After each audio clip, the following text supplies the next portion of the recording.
Olá, muito bom dia! Nós estamos iniciando o programa Saúde em Dia. Este que é um programa que integra o projeto Pessoas e Bem-Estar, que é promovido pelo grupo A Hora. É um bate-papo semanal sobre temas que impactam na vida de todos nós. Você pode nos acompanhar pela rádio 102.9, pelo portal do grupo A Hora, através de áudio, ou ainda no YouTube do Pessoas e Bem-Estar Podcast ou do A Hora TV. Segue o nosso perfil lá no Instagram, @Pessoas e Bem-Estar, e acompanhe todos os conteúdos de saúde que estão sendo produzidos com os profissionais aqui da nossa região. Eu sou a Aline Lachner e a partir de hoje, junto comigo, Paulo Cardoso, nosso jornalista. Seja muito bem-vindo, Paulo. Obrigado pelo carinho, Aline. Bom dia a todos. Agora mais ativamente através das entrevistas também. Este programa tem um patrocínio de Instituto Coluna em Movimento, Revita Leve, Farmácia e Manipulação, Laboratório Hermann, Donum, Saúde Integrada, Nova Imagem, Dr. Marcos Seferin, cirurgião de cabeça e pescoço, Lopes, Clínica de Olhos, Fernanda Building Clinic, Sunday Village Care, Sesc, Instituto Newtons e Unicred Premium Capital. Muito bem, e o tema de hoje escolhido para a tua estreia, viu, Paulo, foi as doenças da vesícula biliar, né? Afinal de contas, muito se fala sobre pessoas que fizeram procedimentos, né, que tiveram cirurgias de vesícula, o quanto muda na vida ou não muda tanto assim na vida, mas todo mundo conhece alguém que fez, né? E quem vai falar com a gente sobre esse tema é o Dr. João Bazotto, que é médico cirurgião, e também a nutricionista Julaine Skill. Sejam muito bem-vindos. Muito obrigado, um bom dia a todos. Primeiramente agradecer esse convite muito especial, muito bacana a gente poder estar aqui junto para compartilhar um pouquinho do nosso conhecimento com um programa, uma rádio que chega em bastante pessoas. A gente consegue então trazer bastante conhecimento e é uma honra estar aqui com vocês. Que bom, muito obrigada, doutor. Bem-vinda, doutor. Bom dia a todos, é um prazer estar aqui. Primeiro, quero agradecer o convite da rádio de estar aqui falando de um assunto que eu acho que é tão importante.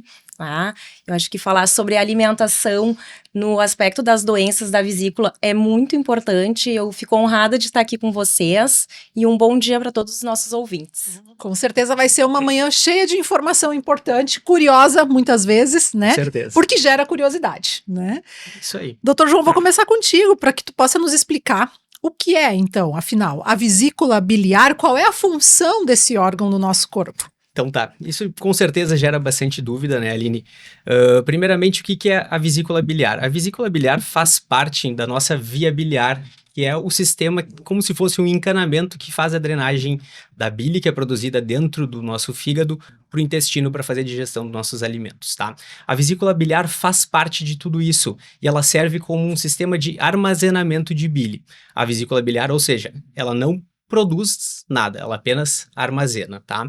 A função da vesícula biliar, então, é nos momentos em que a gente se alimenta, principalmente com alimentos mais copiosos, alimentos que contêm mais gordura, proteína. Nesse momento que a gente se alimenta, o fígado acaba drenando a bile para dentro do intestino.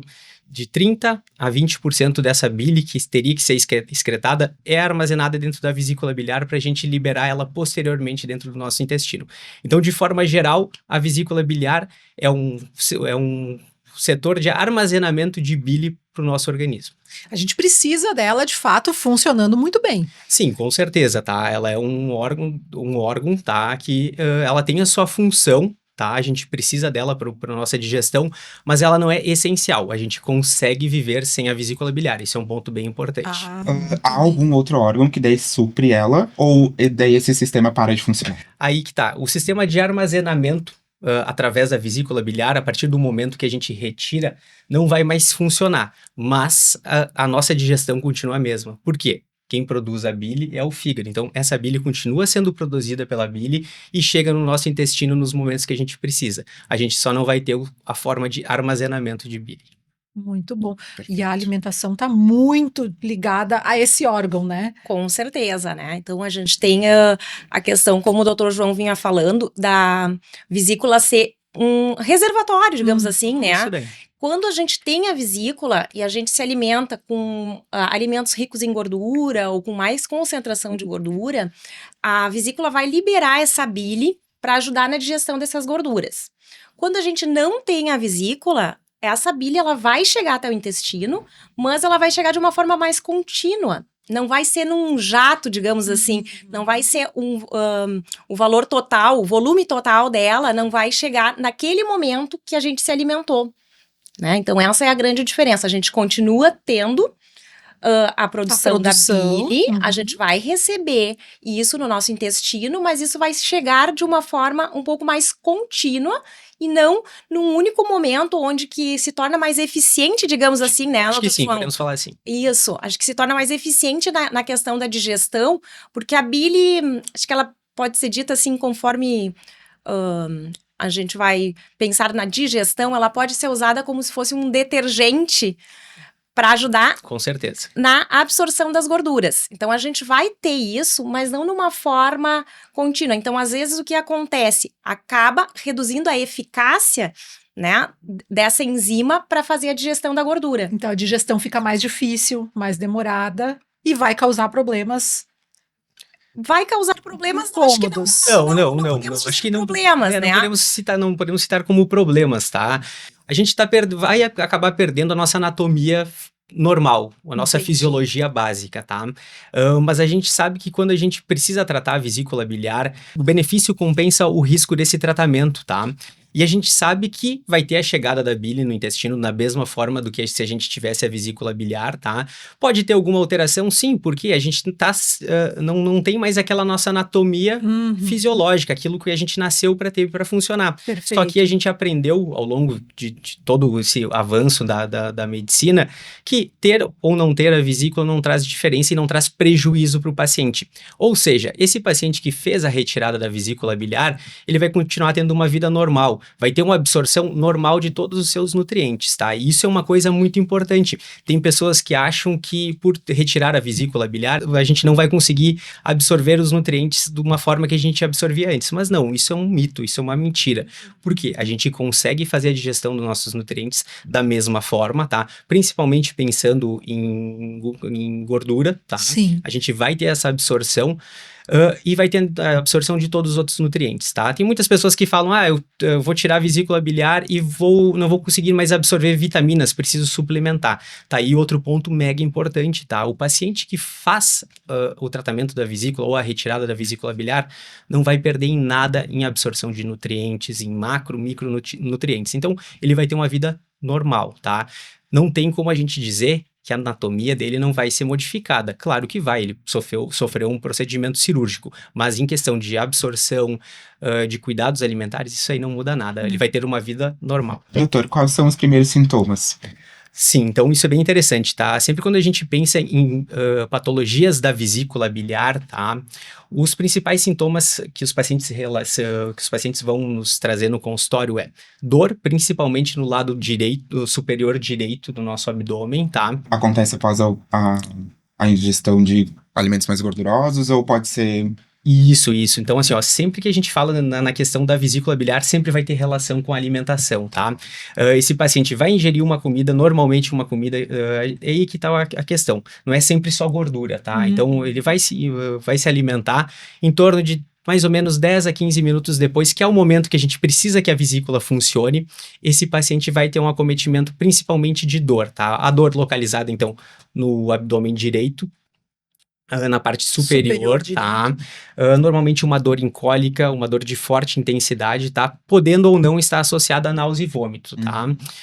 Normalmente é uma dor autolimitada, ou seja, o paciente vai ter esse desconforto, vai ter essa dor e provavelmente vai passar nos próximos 30, 40 minutos, salvo exceções daqueles pacientes que já estão desenvolvendo algum problema mais sério da vesícula biliar. Interessante. E tem uma relação importante com os alimentos que a gente come, tá? Isso é importantíssimo. Com certeza, eu acho que isso que o Dr. João falou é importante, que não é só alimentos que são fontes de gordura, não vai ser só a fritura, até porque a gente tem, né, na nossa alimentação, a gente vai comer proteína, muitas vezes a proteína já vem ligada com um pouco de gordura também, né, então a gente pode ter crises também com outros alimentos, mas claro que a gordura, a maior quantidade de gordura, ela vai fazer com que a gente tenha mais chances de ter sintomas, né? Então, às vezes, a gente conseguir fracionar, reduzir a gordura vai ser importante, mas a gente não vai precisar ficar sem nada de gordura, né? Eu acho que isso é importante da gente conseguir deixar claro, assim, né? Não, e com certeza, e se a gente for revisar na literatura, assim, a gente não tem a gordura como principal causador, tá? A gente sabe que tem uma relação direta, mas a gente sabe que são tantos outros alimentos que pode desencadear a dor, tá? Aham. Porque o que acontece? Não é só quando a gente se alimenta com gordura que a vesícula precisa funcionar, não é só quando a gente come gordura que o fígado precisa liberar bile para dentro do intestino. Ao contrário, são em todas as nossas alimentações. E não é raro a gente ver pacientes isso no consultório, que tem queixas totalmente diversas, tá? Tem paciente que fala, doutor, eu como fruta, alguma fruta específica, sinto desconforto. Ou, daqui a pouco, aquele paciente, eu comi um churrasco no final de semana e tive dor. Mas tem aquele paciente que com alimento leve também pode ter os sintomas podem aparecer. Isso significa que talvez já está num estágio um pouco mais avançado de alguma doença? Assim, o que a gente tem que pensar?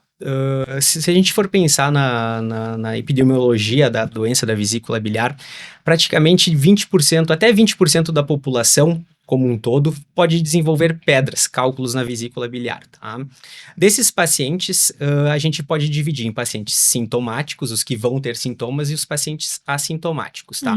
Desses pacientes que têm pedra, normalmente a gente pode falar num número aproximadamente 30% deles vão desenvolver algum sintoma. Ou seja, tu ter pedra na vesícula não significa que tu vai ter algum sintoma relacionado à dor, desconforto ou alguma complicação mais grave, tá? Mas o que a gente vê? Que mais ou menos 30% desses pacientes em 20 anos vão ter um primeiro quadro de dor, um desconforto, alguma complicação relacionada à pedra na vesícula. Aí, e o doutor falou 20% da população, de uma maneira geral, tem alguma doença relacionada à vesícula. Isso, com certeza. Isso é um número bem alto, né, doutor? Isso talvez explica, né, Paula? A gente brincava antes assim, ó, que todo mundo tem alguém que, né, ou conhece alguém que já fez um procedimento da vesícula, ou que tem alguma doença da vesícula biliar, enfim. Doutor, entrando nisso, eu gostaria de saber se existe uma prevalência maior em homens, mulheres, e um perfil também de adultos, idosos, ou se abrange qualquer pessoa. Sim, bem interessante isso. Então, como qualquer outra patologia, tá? A gente consegue quantificar epidemiologicamente quem que é mais afetado, quem que são os pacientes que mais são afetados pela pedra na vesícula ou por alguma patologia da vesícula biliar. Pensando em litíase, né, que é o cálculo, a pedra na vesícula biliar, a gente com certeza vai ter uma prevalência maior na população feminina, tá? Aumentando conformidade, ou seja, pacientes idosos vão ter mais acometimento relacionado à pedra na vesícula, tá? Isso a gente também tem alguma diferença em questão de paciente oriental ou ocidental, tá? Sim, também tem uma diferença. Outro ponto bem importante também são pacientes que já fizeram algum procedimento cirúrgico, tá? Então a gente pega pacientes que já fizeram alguma cirurgia relacionada à neoplasia gástrica, que precisaram fazer um desvio de trânsito intestinal. Então entra muito os pacientes que já fizeram algum procedimento como cirurgia bariátrica, tá? Pacientes que perdem peso de uma forma muito rápida também tem a tendência a desenvolver, tá? O que acontece? A gente não... quando a gente fala em vesícula biliar, a gente não tem uma regra, tá? A gente vê que tem uma variação muito grande na população, tá? Então, a gente tem como fator de risco, o paciente com obesidade, mas a gente também tem aquele paciente que com o peso normal que também desenvolve os sintomas. Então, é muito abrangente, mas com certeza acho que a gente tem que pensar nas mulheres, tá? Pacientes com obesidade, pacientes mais idosos, tá? E pacientes que fizeram algum procedimento cirúrgico com desvio de trânsito intestinal. Existe algum motivo para ser as mulheres? Não tem explicação. Não. Isso aí não tem uma explicação clara para dizer por que são as mulheres, tá? Provavelmente, se a gente for pensar, né, relacionado aos fatores hormonais, fatores dietéticos, tem a questão da gestação, tá? Gestação é um fator de risco também. Olha aí, tá? Então, tudo isso daí puxa, querendo ou não, um pouquinho para as mulheres. Doutor João, e no caso de gestação, tratamento cirúrgico é possível durante a gestação? Como fica essa questão? Bem interessante, né? Não tem como a gente pensar, né? Como a gestante é uma paciente que tem o maior risco de fazer pedra na vesícula ou daquela paciente que já tenha uma litíase, uma pedra na vesícula, desenvolver algum sintoma. Tá? O período da gestação é bem importante para isso.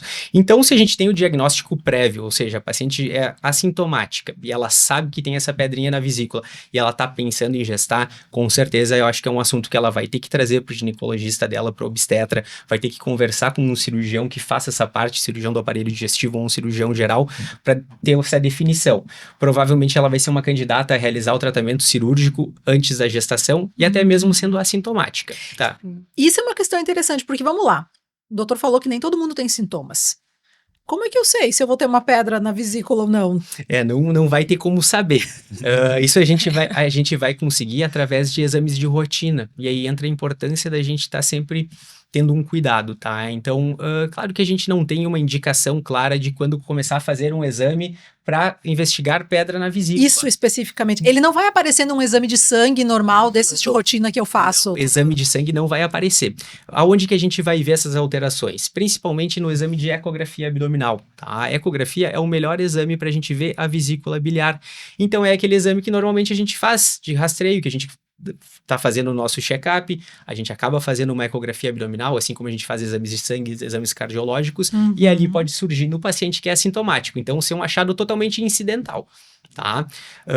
Como também aquele paciente que tem sintomas, né? Chegou no meu consultório, tá com sintomas, tô com dor no hipocôndrio direito, que é aqui na região direita do abdômen, após alimentar, já nos acende a luzinha, esse paciente pode ter um diagnóstico de colitis, e a gente faz o exame focado nisso, tá? Sim. Mas o exame pra gente fazer o diagnóstico são exames de imagem, tá? O primeiro exame, com certeza, é a ecografia abdominal. Claro que a gente tem exames mais acurados, ressonância, tomografia, mas a eco é o exame padrão ouro para a gente fazer esse diagnóstico. Muito bom. E com isso, assim, pensando sobre isso, o que explica o aumento da incidência desse tipo de doença? O doutor tem, assim, alguma ideia do porquê que aumenta tanto? Hoje se fala muito mais, ou tem muito mais gente com... Eu acho que o que acontece? O primeiro ponto não é que aumenta a incidência, tá? A gente tem uma incidência semelhante, isso daí historicamente, se a gente for revisar a literatura, não tem uma mudança muito grande do aumento. Sempre se teve uma incidência grande, tá? O que acontece? Hoje a gente está com o conhecimento na palma da nossa mão. Então a gente... tá acompanhando no podcast, tá acompanhando no Instagram, a gente tem acesso à informação de uma forma muito fácil. E a gente conversa, a gente tem acesso ao mundo de uma forma muito maior. Então, o que acontece? A gente acaba se informando mais. As pessoas também acabam contando, eu acho que a gente está num momento que as pessoas falam mais abertamente sobre a saúde, contam sobre as suas experiências. Talvez antigamente a gente não falasse tanto, tá? E com certeza isso faz com que a gente veja que tenha, não que aumentou, mas a gente fique sabendo de mais pessoas que têm esse problema. Doutor João, aproveitando então também, ao mesmo tempo que as pessoas têm mais informação, elas também podem cair em mais desinformação também, né? Tu consegue desmentir, assim, algumas que as pessoas chegam afirmando no seu consultório, mas não são realidade? Sim, com certeza, tá? Eu acho que essa é uma das questões do acesso à informação, né? Que pro público leigo ele não sabe interpretar o que é verdade, e hoje em dia tem muita gente falando muita coisa, mesmo sem ter o conhecimento, tá? Então, sempre a gente tem que pesquisar as fontes que a gente tá procurando, saber se são profissionais que tenham formação na área, então isso é bem importante. Mas entre os mitos, vamos falar assim, que mais chegam no consultório, é que o paciente que realiza o tratamento ou faz a cirurgia da vesícula biliar vai precisar fazer suplementação vitamínica no pós-operatório, tá? Isso é um mito, tá? Não, como a gente estava conversando antes, mesmo fazendo a cirurgia, a gente vai manter a absorção todos os nossos nutrientes e todos os nossos alimentos. Então, esses pacientes não vão precisar fazer uma suplementação vitamínica, tá? Outro ponto importante. Tu vais operar a vesícula biliar, a partir de então tu não pode mais comer gordura. Não. Ao contrário disso, claro que tu vai ter que ter um cuidado em relação ao alimentar, porque a gente está falando em alimentação saudável, então tem que evitar ao máximo, e a gente precisa de gordura, não tem como tu não comer gordura. Só que o paciente que faz a cirurgia da colicistectomia, que é a cirurgia da vesícula biliar, ele vai se alimentar normalmente, ele vai ter absorção de todos os nutrientes. Por quê? O fígado continua produzindo a bile vai continuar chegando no intestino para fazer a digestão. Então, esse é outro mito, que eu acho que é o que eu mais ouço no consultório, tá? Que não pode mais comer gordura, tá? Julaine, lá no consultório da Nutri também deve chegar algumas coisas assim, ó, e talvez até alguns pedidos do tipo, qual é o alimento mágico que vai me ajudar? Isso. Aline, isso é bem importante, sabe? Porque essa é uma pergunta que surge, tá? Ai, mas o que eu posso comer para desmanchar a pedra da vesícula? Ai, ó, isso aí. Acho que não existe um alimento. Então, assim, a gente escuta o pessoal falando, ai, tem que tomar limão com azeite, isso vai desmanchar a pedra. Não existe nenhum alimento que vai fazer isso, né? O tratamento realmente vai ser cirúrgico, nós não temos outra forma de desmanchar essa pedra, digamos assim. A gente vai conseguir com a alimentação controlar os sintomas, mas isso a Nutri vai passar para o cirurgião resolver o problema. A gente não vai conseguir resolver isso com alimentação. A gente vai ter que, sim, controlar a alimentação. A alimentação vai ser a âncora para a gente diminuir sintomas, né? Então, a gente conseguir fracionar essa alimentação, reduzir gorduras em excesso, então principalmente assim, ó, frituras, gorduras mais saturadas, então aquela carne com a gordura aparente, a junção disso numa única refeição. Então, assim, o churrasco de domingo é o churrasco com uma carne gorda, a maionese, uma sobremesa, isso vai desencadear o processo de dor. Eu já tava até pensando, né? A gordura, o doce e o álcool, né? Isso que é uma São coisas que se sobrepõem, né? Com certeza. Isso que a Julane falou em relação à alimentação, eu acho que é o ponto mais importante. A alimentação, ela vem para evitar os sintomas. Tá? Para o paciente não ter a dor, não ter o desconforto, até a gente conseguir efetuar o tratamento, tá? Mas a alimentação não vai ser o que vai curar a pedra na vesícula, ela não vai fazer desaparecer essa pedra, assim como também ela não vai fazer formar, tá? Não é uma alimentação rica em gordura ou uma alimentação muito desregrada que vai fazer a pedra. A pedra, ela se constrói através de N fatores, tá? A gente nem consegue citar, a gente não tem uma explicação tão fisiológica, porque é conforme cada paciente. Mas a gente sabe que tem fator genético muito importante, então é bem comum em família a gente ter a concordância em familiares de primeiro grau. Ah, a mãe tem, o filho provavelmente vai ter. Tá? Uma questão hereditária tá envolvida. Sim, com certeza. Então, a gente sabe que nos pacientes que tem uma tendência a se alimentar com alimentos mais gordurosos, mas não que isso seja a causa, tá? A alimentação, ela não é a causadora da pedra na vesícula, porque ela sozinha não é o que causa, são N fatores, tá? Desde fatores anatômicos, do funcionamento da nossa vesícula, do grau de concentração da nossa bile, tá? Então, a alimentação não causa e ela não cura. Ela serve para a gente evitar os sintomas. Isso aí, amenizar a dor e evitar crises, né? Isso Acho daí, que isso certeza. Que a gente vai conseguir trabalhar como forma de alimentação, né? Então, e a alimentação, acho que além de ser essa base, ela vai ser importante nas primeiras semanas pós-cirúrgicas, da gente tomar um cuidado um pouco mais rigoroso, digamos assim, para a gente reintroduzir a gordura. Mas em momento algum a gente vai dizer assim, ó, é proibido qualquer tipo de gordura. A gente tem que saber fazer essa reintrodução, né, para fazer esse intestino se adaptar novamente. Então, normalmente, naquelas primeiras 2 a 4 semanas, a gente precisa ter uma alimentação mais leve, começar com gorduras mais saudáveis, assim, né? Então, o azeite de oliva, o abacate, as castanhas. Mas isso sempre vai ter que ser avaliado a quantidade. Porque por mais que a gordura seja de uma qualidade boa, a quantidade vai ser um fator essencial para a gente ter uma boa readaptação do nosso intestino, tá? Então, muitas vezes, o que a gente vai ter que usar junto? Algum tipo de fibra, né? Porque essa adaptação intestinal vai ser bem importante. Então, a gente começar com fibras mais solúveis, alimentos assim, ó, banana, cenoura cozida, aveia, tá? Vai fazer com que esse nosso intestino tenha um trabalho melhor, digamos assim. Ele vai se readaptar melhor para a gente ir reintroduzindo as gorduras na nossa alimentação. Mas, normalmente, depois de um mês, a alimentação é normal. Normal, isso mesmo. E bem colocado a questão da readaptação alimentar. Por que acontece? A gente tem uma modificação da nossa anatomia. Então, a gente perdeu a vesícula biliar, que é onde a gente consegue armazenar mais bile. O que acontece? Essa bile continua sendo produzida na mesma quantidade, só que ela chega numa quantidade maior no intestino. E esse nosso intestino tem um período que ele precisa para se readaptar. Por quê?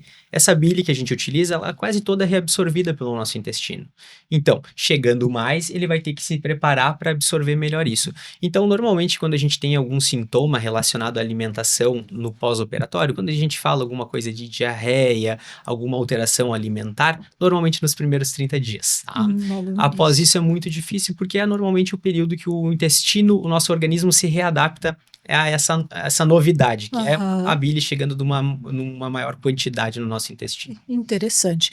Vamos continuar essa conversa daqui a pouco. Paulo, vamos fazer o nosso primeiro intervalo comercial, depois a gente segue, porque a lista de perguntas é bem grande aqui para vocês dois hoje. Vamos sim, Aline. Então, para você que está nos acompanhando, a gente volta em 3 minutos. Mas antes, vamos ouvir o recado dos nossos parceiros patrocinadores. Dentre os nossos parceiros, temos a Donum, Saúde Integrada. Agende a sua consulta na Donum e tenha apoio na busca por saúde e qualidade de vida.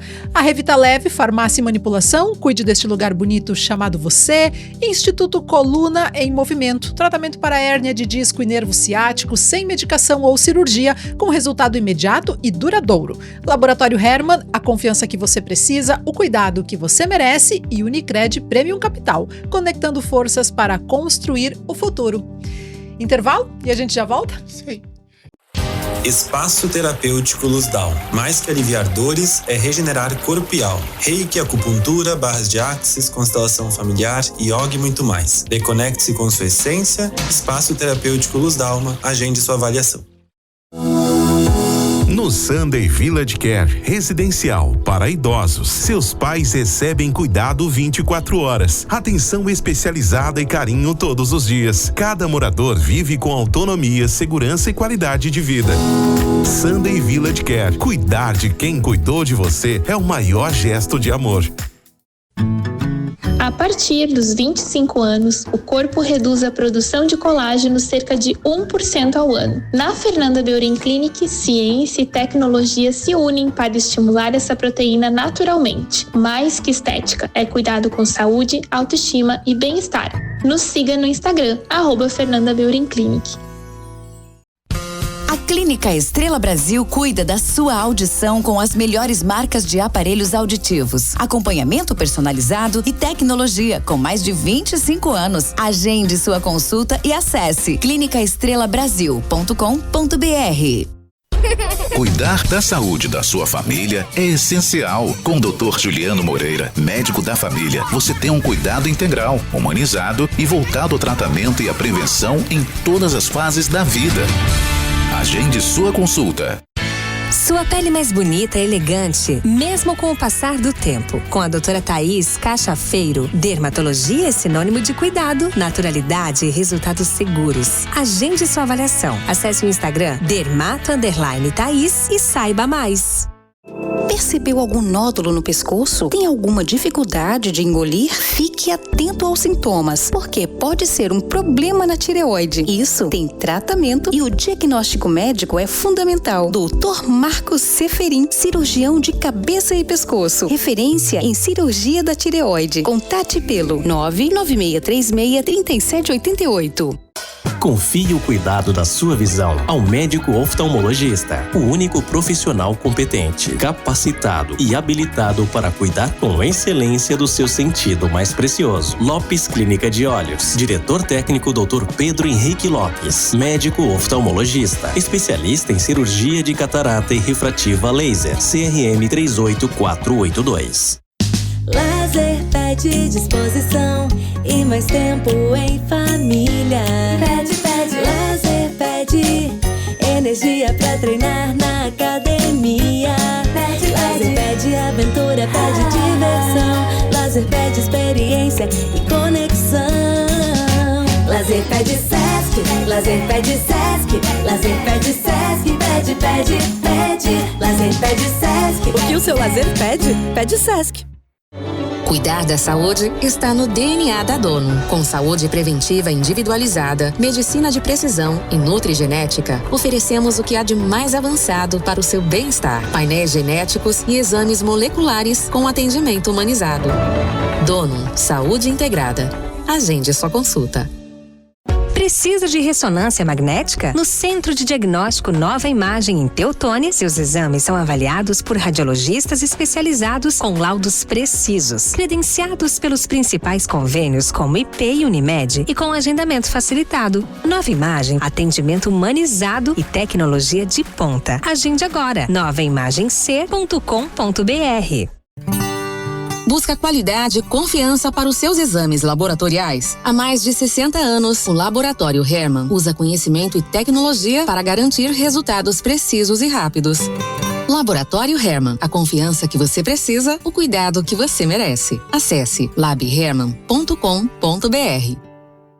Sua saúde merece um cuidado único. Na Revita Leve Farmácia e Manipulação, desenvolvemos suplementos manipulados para atender às suas necessidades com qualidade, inovação e segurança. Quer mais saúde, beleza e bem-estar? Nós temos a fórmula certa. Cuide desse lugar bonito chamado você. Conte com a Revita Leve Farmácia de Manipulação em Lajeado. Cansado da dor na coluna? Sem remédios, sem cirurgias. O Instituto ICM tem a solução. Tratamento exclusivo para a hérnia de disco com resultados rápidos. Agende sua avaliação em Lajeado. Instituto Coluna em Movimento. Tratamento especializado em hérnia de disco. Estamos de volta com o bate-papo do Saúde em Dia hoje para Nova Imagem. Garante a realização de exames com cuidado humanizado e laudos precisos, além de agilidade e comodidade. Dr. Marco Seferin, referência em cirurgia de tireoide, cabeça e pescoço. Lopes Clínica de Olhos, consultas, exames, cirurgia de catarata e refrativa, a laser em Lajeado e Arvorezinha. Fernanda Beauty Clinic, viva sua beleza por completo. Sunday Village Care, primeiro condomínio fechado do estado com saúde assistida 24 horas. Sesc, confira os serviços na Avenida Senador Alberto Pasqualini, do bairro Americano. Academia com modalidades como musculação e pilates, biblioteca, programa Maturidade Ativa, o Projeto Criar e os atendimentos em odontologia.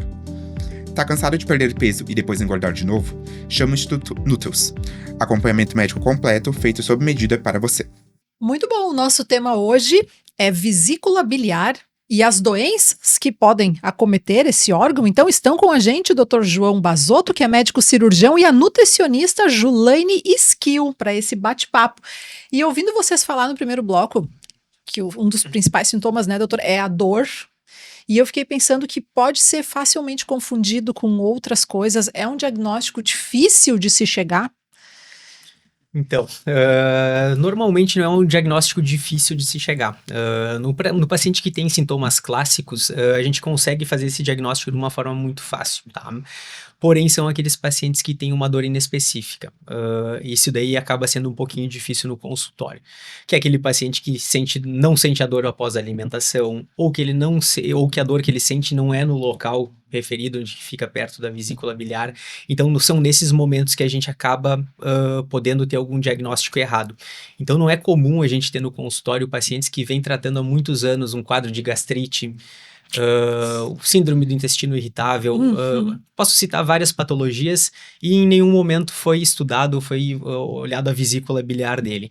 Então, esses pacientes acabam tendo algum diagnóstico errado, vão acompanhando ao longo da vida, até que chega no momento que, poxa, tem uma dor muito intensa, acaba precisando internar no hospital ou tem alguma complicação relacionada à vesícula. Então, por isso que é importante sempre conversar com profissionais que tenham entendimento sobre a patologia, o gastroenterologista, o cirurgião. Por quê? Para a gente conseguir fazer uma investigação pontual e conseguir ter esse tratamento. Então, querendo ou não é um diagnóstico difícil, mas a gente precisa pensar no diagnóstico, olhar para o paciente como um todo para a gente chegar nessa conclusão.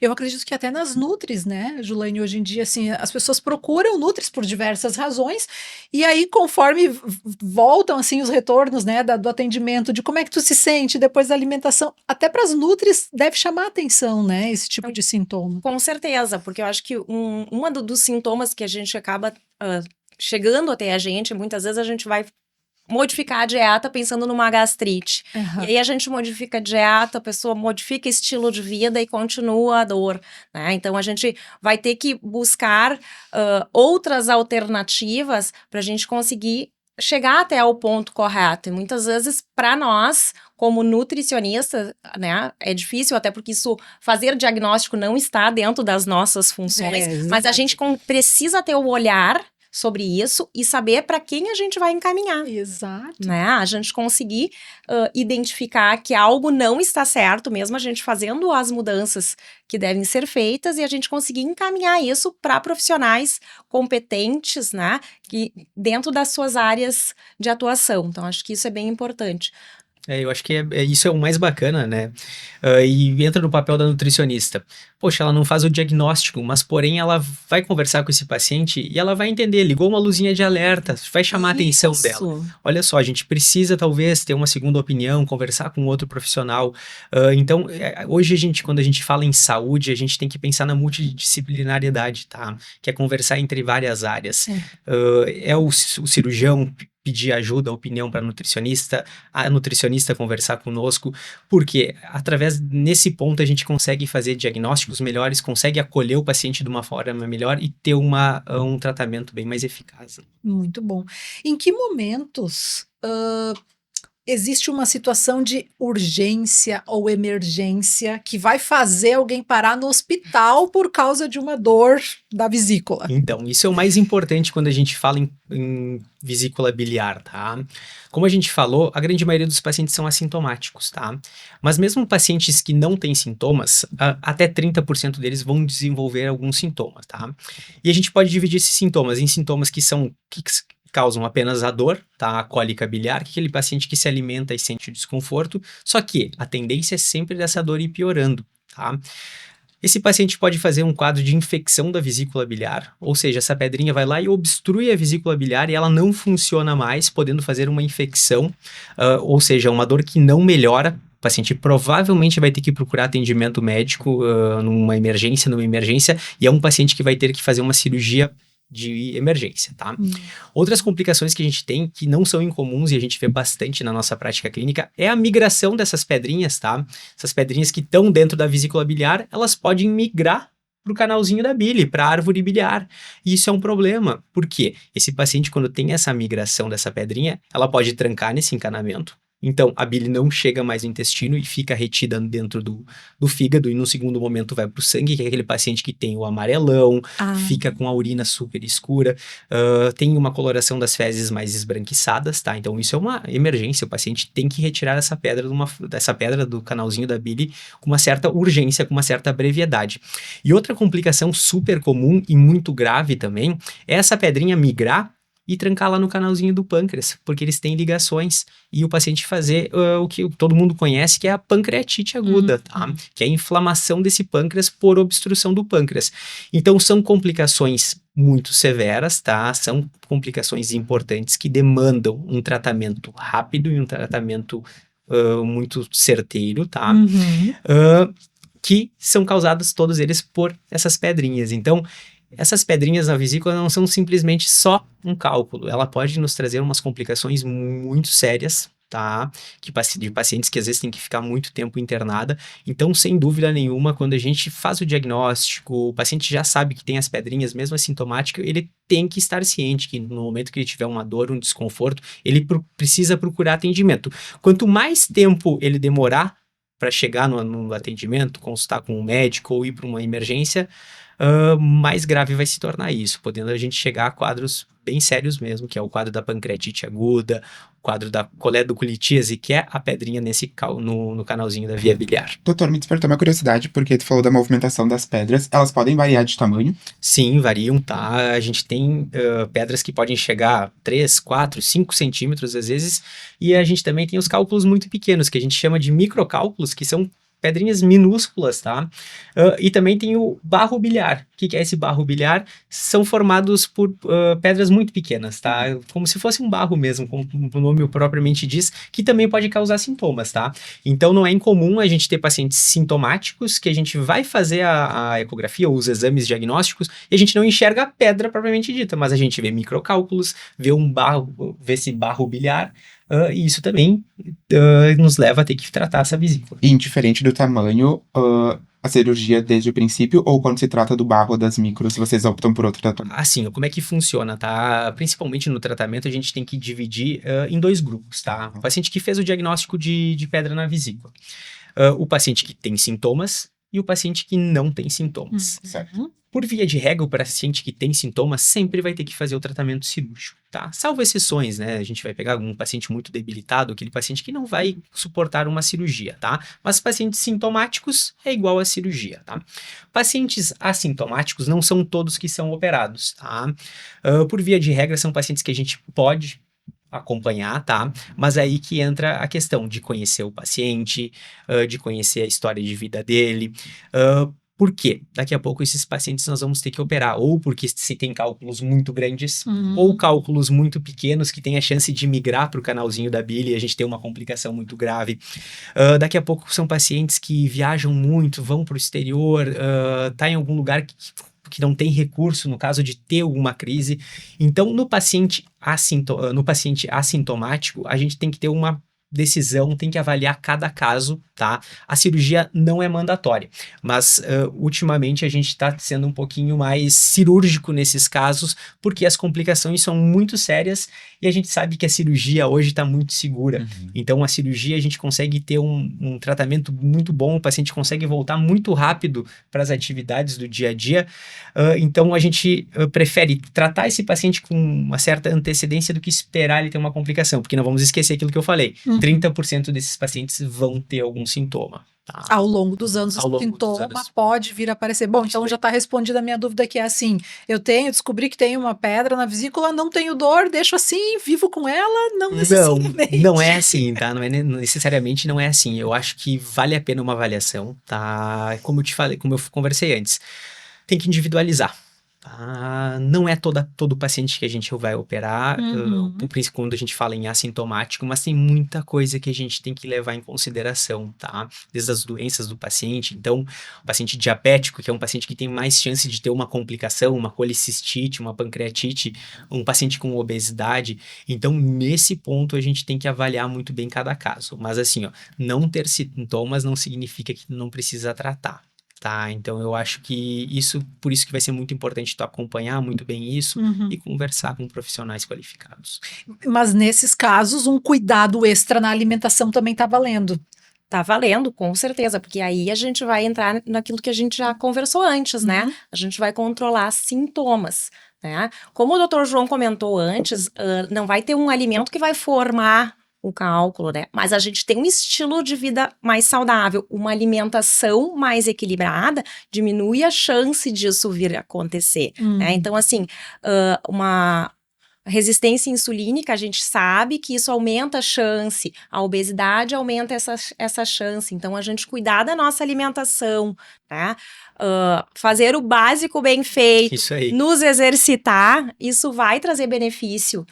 Então, acho que esse é o grande ponto, a gente conseguir manter uma alimentação equilibrada, a gente não precisa chegar a extremos, mas isso vai nos ajudar a controlar crises e vai reduzir a chance da gente formar isso, porque a gente cuidando da alimentação, a gente vai reduzir picos de insulina, a gente vai reduzir as taxas de obesidade, então a gente se manter num peso mais adequado também ajuda, não que isso não possa acontecer com pessoas que estão dentro do peso, a gente sabe que existem os fatores genéticos que pode acontecer, mas isso, uma grande parte da população acaba desenvolvendo isso junto com a obesidade, né?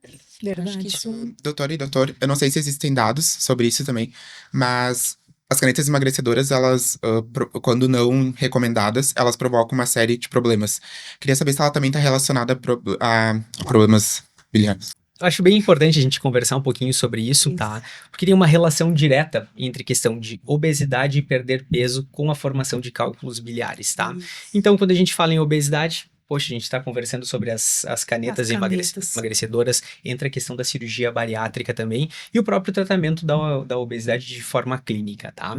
Então, assim, a obesidade por si só já é fator de risco para a gente ter pedra na vesícula, tá? Outro ponto muito importante é a forma que a gente perde o peso. Então, todo paciente que perde peso de uma forma muito rápida tem chance de desenvolver esses cálculos biliares, tá? Quem que são esses pacientes que perdem peso de uma forma rápida? Os pacientes que são candidatos à cirurgia bariátrica, que fazem cirurgia bariátrica, e os pacientes que estão usando essas medicações, que são medicações excelentes para o tratamento da obesidade, assim como a cirurgia, porém tem que ter um acompanhamento médico, tem que ter um acompanhamento multiprofissional para a gente ir acompanhando isso. Por quê?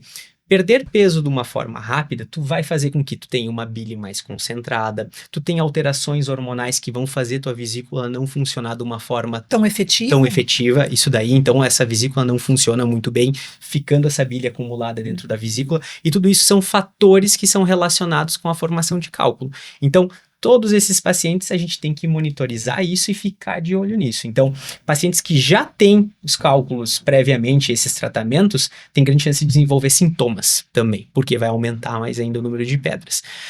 Então, a gente tem que cuidar e tem que ficar de olho nisso. Então, o problema não é as canetas emagrecedoras, mas é a perda de peso, como, né? Essa que é a principal questão, é perder peso de uma forma mais rápida.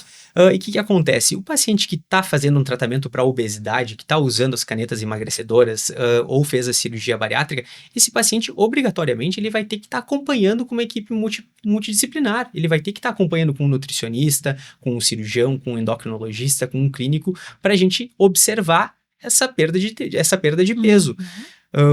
Para dar um aporte nutricional para esse paciente, para ele não perder peso também de uma forma muito drástica. Sim. Porque se ele só fizer o uso da medicação e não se cuidar em questão da alimentação, da atividade física, esse paciente vai perder tanto gordura quanto massa muscular. E aí ele perde peso muito rápido. Então, esse é o maior cuidado que a gente tem que ter. Então, por isso que a gente tem que ter um acompanhamento multidisciplinar, e a nutrição entra muito nessa parte. Isso aí, porque a gente quer perder peso, mas a gente precisa fazer isso de uma forma correta, né? Então, a gente tentar manter uma alimentação com fibra, proteína, para preservar massa magra, já é um passo super importante, porque realmente não vai ser a caneta emagrecedora ou a cirurgia bariátrica que vai formar o cálculo, mas sim a perda de peso mais rápida, né, que vai fazer com que essa bile fique ali e forme mais cálculos. E outra coisa que eu acho que também é importante a gente comentar é longos períodos de jejum também acabam fazendo com que a nossa vesícula biliar não precise funcionar, vai armazenando essa bile e pode aumentar a chance de formação de cálculo, né? Então, a gente fracionar as refeições ajuda a manter a funcionalidade dessa vesícula, né? Reduzindo essa chance de formar cálculos. Agora eu preciso fazer uma pergunta. E aquelas dietas assim de jejum, fazer jejum 12 horas, 24 horas? Eu acho que tudo tem que ser muito bem avaliado, né, Aline? Eu acho que tem que ter uma avaliação individual, né? Mas agora, assim, a gente já tem uma predisposição, a gente tem que tomar um pouco de cuidado em sair aí fazendo jejum de 18, 24 horas, que a gente escuta muitas vezes os pacientes questionando e nos perguntando, tá? Mas acho que isso é algo que tem que ser individualizado.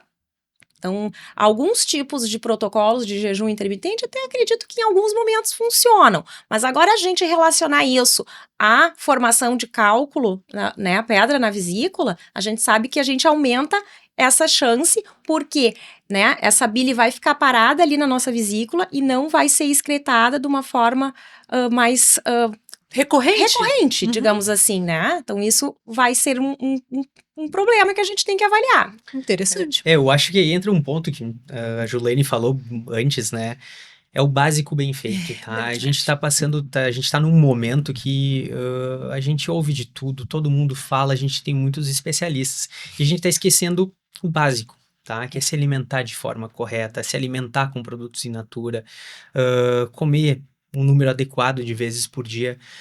Não é sempre nem nunca. A gente vai ter o paciente que vai se beneficiar daqui a pouco de um jejum, alguma coisa do tipo. Isso. Porém, a gente tem que avaliar de uma forma muito individual, tá? A gente não tem como generalizar uma forma de alimentação para a população geral, tá? Eu acho que a gente precisa avaliar cada paciente e são nesses momentos, né, quando a gente extrapola, que a gente acaba tendo as complicações, tá? Que vamos supor, é a formação de cálculos, é o paciente desenvolvendo algumas doenças que daqui a pouco não teria. Então, a gente tem que fazer o básico bem feito. Acho que a gente chegou num momento da saúde que a gente foi tão lá pra frente que a gente tá voltando pro básico, isso, tá? É verdade. E a gente tá focando isso, então a gente tá percebendo mudanças, questão de alimentação, atividade física, sono, como a gente está batendo nessa tecla da importância disso para a saúde como um todo. E não tem como falar em saúde sem falar numa alimentação saudável, atividade física, ter um acompanhamento com profissionais de uma forma regular, né? Então, isso tudo é muito importante. Eu acho que é importante a gente pensar, né, em comida de verdade. Isso aí. Então, assim, a gente reduzir ultraprocessados, fast food e voltar, assim, ó, ao nosso arroz, feijão, carne, salada, né? A gente tendo um prato, assim, bem equilibrado, a gente realmente desembalar menos, né? Que eu acho que isso... Descascar mais, eu acho que essas, assim, são algumas frases que a gente tem que voltar e continuar, assim, a buscar realmente uma alimentação mais in natura. Isso vai nos ajudar em vários aspectos, né? Não só nas doenças da vesícula, mas quando a gente pensa, né, em outras doenças do coração, diabetes, se a gente manter uma alimentação com alimentos, comida de verdade, a gente vai se beneficiar, né? E junto a isso, fazer atividade física, então a gente consegue ter um desfecho melhor, um envelhecimento melhor, né? E isso eu acho que a gente tem que ver, a gente está envelhecendo mais, como a gente quer chegar lá na frente, então a gente cuidar da alimentação, adequar a quantidade de proteína da nossa alimentação para manter a nossa massa magra, isso vai fazer diferença lá na frente no nosso envelhecimento, não é só agora pra gente, né, em busca de um corpo sarado, digamos assim, a gente quer sim estar bem fisicamente, mas se a gente olhar na questão de saúde, uma alimentação com comida de verdade, né, respeitando as suas necessidades individuais, ela vai fazer totalmente diferença no nosso envelhecimento e na prevenção de doenças crônicas. Sem dúvida. E até pensando aqui na tua fala, o quanto a gente ensina isso para as crianças agora, né? E conseguir introduzir isso como um hábito para as crianças. E querendo ou não, eu acho que é o mais importante, né? A gente tem que focar na questão alimentar, a gente tem que trazer isso para dentro de casa, tá? A gente está vivendo uma epidemia de obesidade, tá? A obesidade é uma doença, assim como diabetes, pressão alta, a gente tem que entender isso. E a obesidade tem relação direta com o ambiente, né? Ou seja, com o que a gente come, como a gente se alimenta dentro da nossa casa. Então, a gente precisa trazer isso para a gente viver com mais saúde, viver de uma forma mais saudável, né? Acho que é essencial. Com certeza. Acho que a Aline falou assim das crianças, a gente tem que conseguir mostrar para as crianças com um exemplo, né? A gente é o exemplo. Eles vão comer aquilo que os pais comem. Isso aí. A gente muitas vezes vê os pais comendo alguma coisa separada das crianças, né? Então, assim, os pais não comem fruta, verdura, legume, passam a base de teleentrega, mas aí os filhos, eles querem que comem saudável, vão comer saudável. Isso não vai acontecer por muito tempo, isso não vai ser sustentável. Então, a gente precisa tentar realmente mudar o hábito, né? E as crianças, realmente, gente, vão comer aquilo que os pais comem. Isso mesmo. A criança não vai ter dinheiro para ir no mercado e comprar isso comida, mesmo, né? mas ele não olha isso, né? Então, assim, se a gente se alimentar bem, a gente vai ser exemplo para os nossos filhos, né? E o hábito, depois de instituído, é mais difícil da gente mudar, tá? Então, às vezes eu recebo, assim, pacientes com mais idosos, 70, 80 anos, que uma vida inteira tiveram uma alimentação muito desregrada, tá? É difícil a gente conseguir mudar esse hábito, então a gente tem que ir aos poucos, né? Escolher quais são os hábitos que a gente vai mudar, pra gente conseguir fazer isso de uma forma gradual. A gente não consegue mudar hábito do dia pra noite, né? E o nosso hábito alimentar, ele vem lá da casa dos nossos pais. Então, a gente já carrega isso, né? Assim, na minha casa de origem, a alimentação era rica em açúcar, gordura, muita fritura. Se eu não mudar esse hábito, eu vou passar isso para os meus filhos, né? Então, quanto isso gera uma bola de neve na questão de aumento de peso, de aumento de prevalência de doenças. E é inevitável pensar que a gente está em uma região de cultura alemã e italiana, em um estado de cultura de churrasco, de carne, né? Eu acho que isso tudo tem impacto também, né? Com certeza. Com certeza. A gente sempre fala isso para os pacientes, né? Que os nossos hábitos são os mais importantes, né? E a gente, querendo ou não, como a gente comemora nossas conquistas? É com churrasquinha, sair tomar uma cerveja. Então, a gente precisa revisar. Não é que fazer isso é errado. Não, a gente deve fazer, mas isso não pode ser a rotina, tem que ser a exceção. Isso mesmo, faz parte, a comemoração faz parte, e eu não sei, não conheço ninguém que vai pensar numa comemoração e primeiro não vai decidir o que vai ser a comida e o que vai ser a bebida, né? Não, é verdade. Então, mas isso tem que fazer parte e isso não pode gerar um sofrimento para a pessoa que está buscando melhorar a saúde, né? A gente tem que saber que isso vai ser aquele momento e depois a gente volta para a rotina alimentar normal, um hábito mais saudável. Também, né? E tá Está tudo tudo bem. bem, isso não vai terminar com a tua saúde. É verdade. Crianças e adolescentes chegam a ter problemas de vesícula? Sim, tem. É mais incomum, mas tem. Tem pacientes jovens que podem ter acometimento de pedra na vesícula. O tratamento é basicamente o mesmo. Tá? Não vai mudar. Então, vai ter que fazer a cirurgia, vai ter que fazer a colicistectomia, mas a gente vê bem menos, tá? É bem mais, super incomum a gente ter em crianças e adolescentes jovens. Doutor, uma dúvida sobre a cirurgia. Ela é feita, é um procedimento não invasivo? Como é que funciona a cirurgia, tá? Então, a gente falou tanto em tratar, né? E acabamos não conversando sobre a cirurgia, tá? A cirurgia hoje, a grande maioria das cirurgias são realizadas por técnicas minimamente invasivas, tá? Ou seja, a cirurgia da vesícula biliar a gente faz por videolaparoscopia.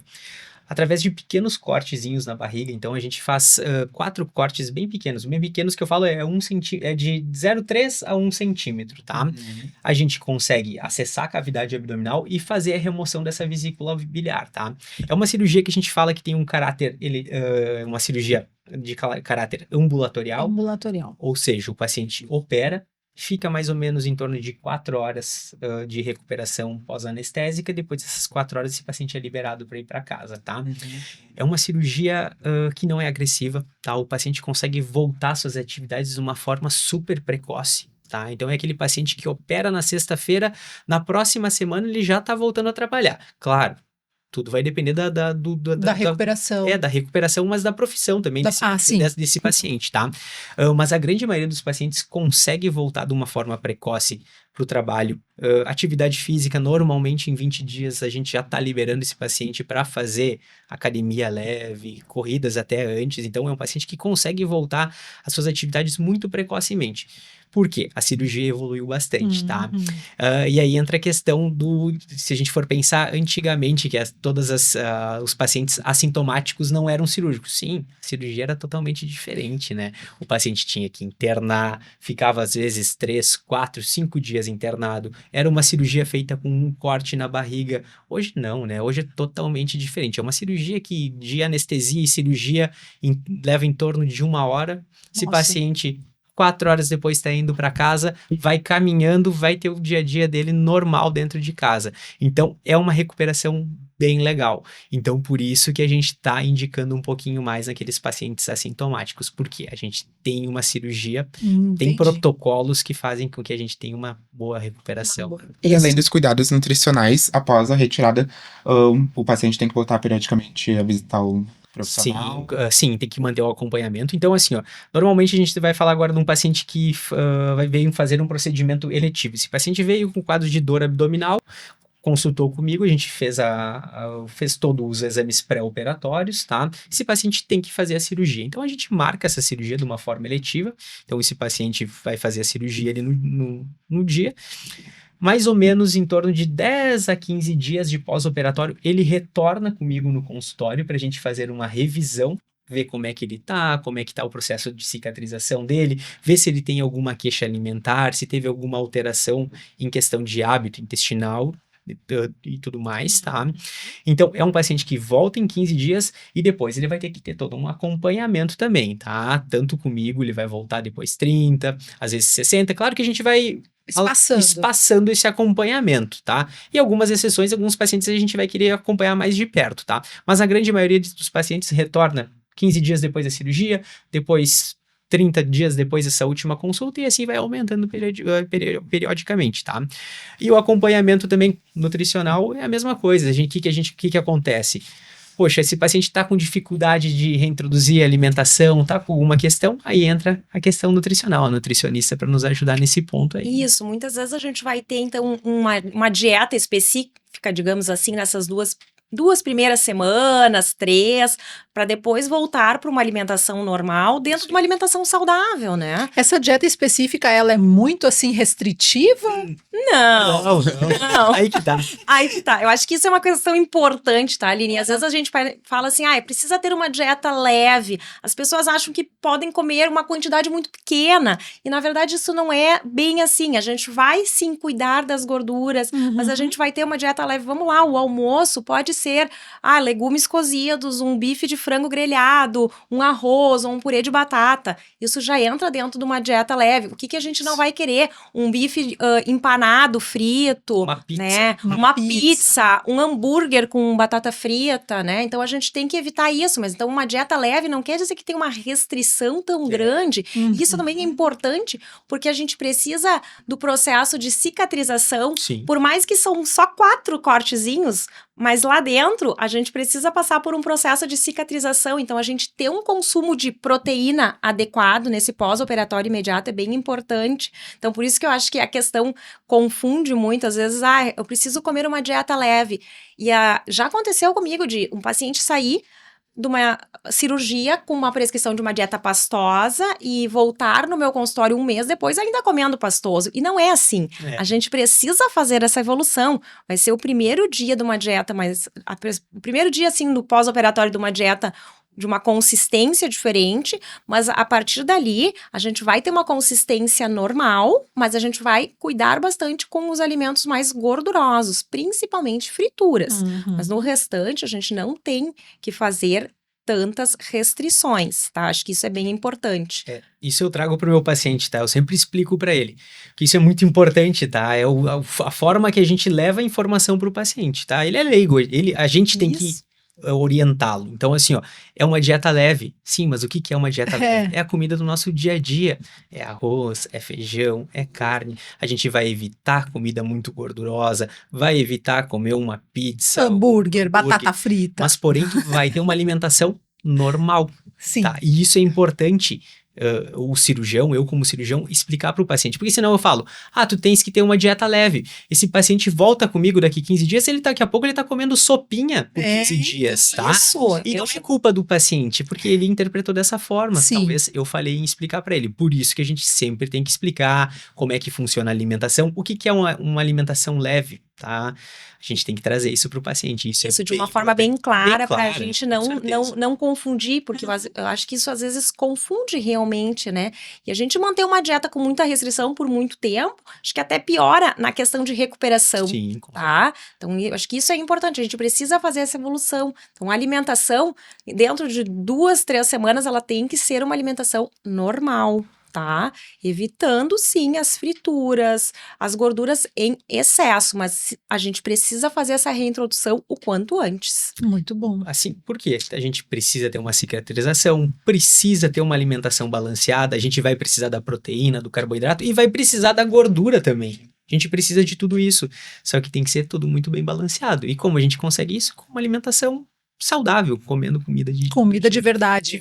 Comendo comida de verdade. É muito mais fácil do que parece. É verdade. Com certeza. Vamos fazer mais um intervalo? Vamos. Estamos dando aqui o tempo do nosso bloco e a gente faz a pausa, então, para ouvir o recado dos nossos patrocinadores e volta na sequência. Essa pausa é para quem, Paulo? Fala aí os nossos parceiros. Para o Instituto Coluna em Movimento, Revita Leve Farmácia e Manipulação, Laboratório Hermann, Donum Saúde Integrada, Nova Imagem, Dr. Marco Seferin, cirurgião de cabeça e pescoço, Lopes Clínica de Olhos, Fernanda Beauty Clinic, Sunday Village Care, Sesc, Instituto Núteus e Unicred Premium Capital. E se você que está nos ouvindo agora pela rádio A Hora e não pegou essa conversa desde o início ou não vai conseguir ficar com a gente até o final, esse conteúdo vai estar lá no YouTube, Pessoas e Bem-Estar Podcast e também no Spotify da rádio A Hora. Confere por lá. Intervalo, nós já voltamos. Há caminhos que só florescem quando trilhados juntos. No Luz da Alma, grupos de yoga, meditação e constelação familiar acolhem sua jornada. Atendimento individualizado ou em grupos. Saiba mais em @espaço.luzdalma. Seus pais dedicaram a vida a você. Agora é hora de retribuir. No Sunday Village Care, cada idoso tem autonomia, saúde assistida 24 horas e equipe especializada. Experimente nossa moradia diária ou permanente. Sunday Village Care. Cuidar de quem cuidou de você é o maior gesto de amor. A partir dos 25 anos, o corpo reduz a produção de colágeno cerca de 1% ao ano. Na Fernanda Beurin Clinic, ciência e tecnologia se unem para estimular essa proteína naturalmente. Mais que estética, é cuidado com saúde, autoestima e bem-estar. Nos siga no Instagram, @Fernanda Beurin Clinic. Você sabia que dificuldades auditivas estão ligadas a um maior risco de demência? A Clínica Estrela Brasil alerta que manter uma boa saúde auditiva ajuda a preservar a saúde mental. Agende sua consulta e siga nas redes sociais. Clínica Estrela Brasil. Você tem dor? Então merece uma atenção especializada. Converse com a fisioterapeuta Bárbara Moreira. Ela é especialista em dor crônica. Atendimento personalizado, focado em alívio e prevenção da dor através do movimento. Agende consulta. Sua pele mais bonita e elegante, mesmo com o passar do tempo. Com a doutora Thaís Cachafeiro, dermatologia é sinônimo de cuidado, naturalidade e resultados seguros. Agende sua avaliação. Acesse o Instagram dermato_Thaís e saiba mais. Percebeu algum nódulo no pescoço? Tem alguma dificuldade de engolir? Fique atento aos sintomas, porque pode ser um problema na tireoide. Isso tem tratamento e o diagnóstico médico é fundamental. Dr. Marcos Seferin, cirurgião de cabeça e pescoço. Referência em cirurgia da tireoide. Contate pelo 996363788. Tecnologia, associada à experiência e seriedade no cuidado dos seus olhos e da sua visão, você encontra na Lopes Clínica de Olhos. Consultas, exames e cirurgias em Lajeado e Arvorezinha. Diretor técnico Dr. Pedro Henrique Lopes, médico oftalmologista, especialista em cirurgia de catarata e refrativa laser, CRM 38482. Lazer pede disposição e mais tempo em família. Pede, lazer pede energia pra treinar na academia. Lazer pede aventura, pede diversão. Lazer pede experiência e conexão. Lazer pede Sesc, lazer pede Sesc, lazer pede Sesc, pede. Lazer pede Sesc. O que o seu lazer pede? Pede Sesc.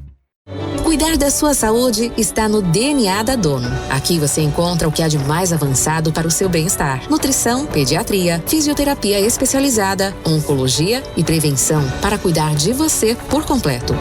Dono Saúde Integrada. Cuidar da sua saúde está no nosso DNA. Agende sua consulta.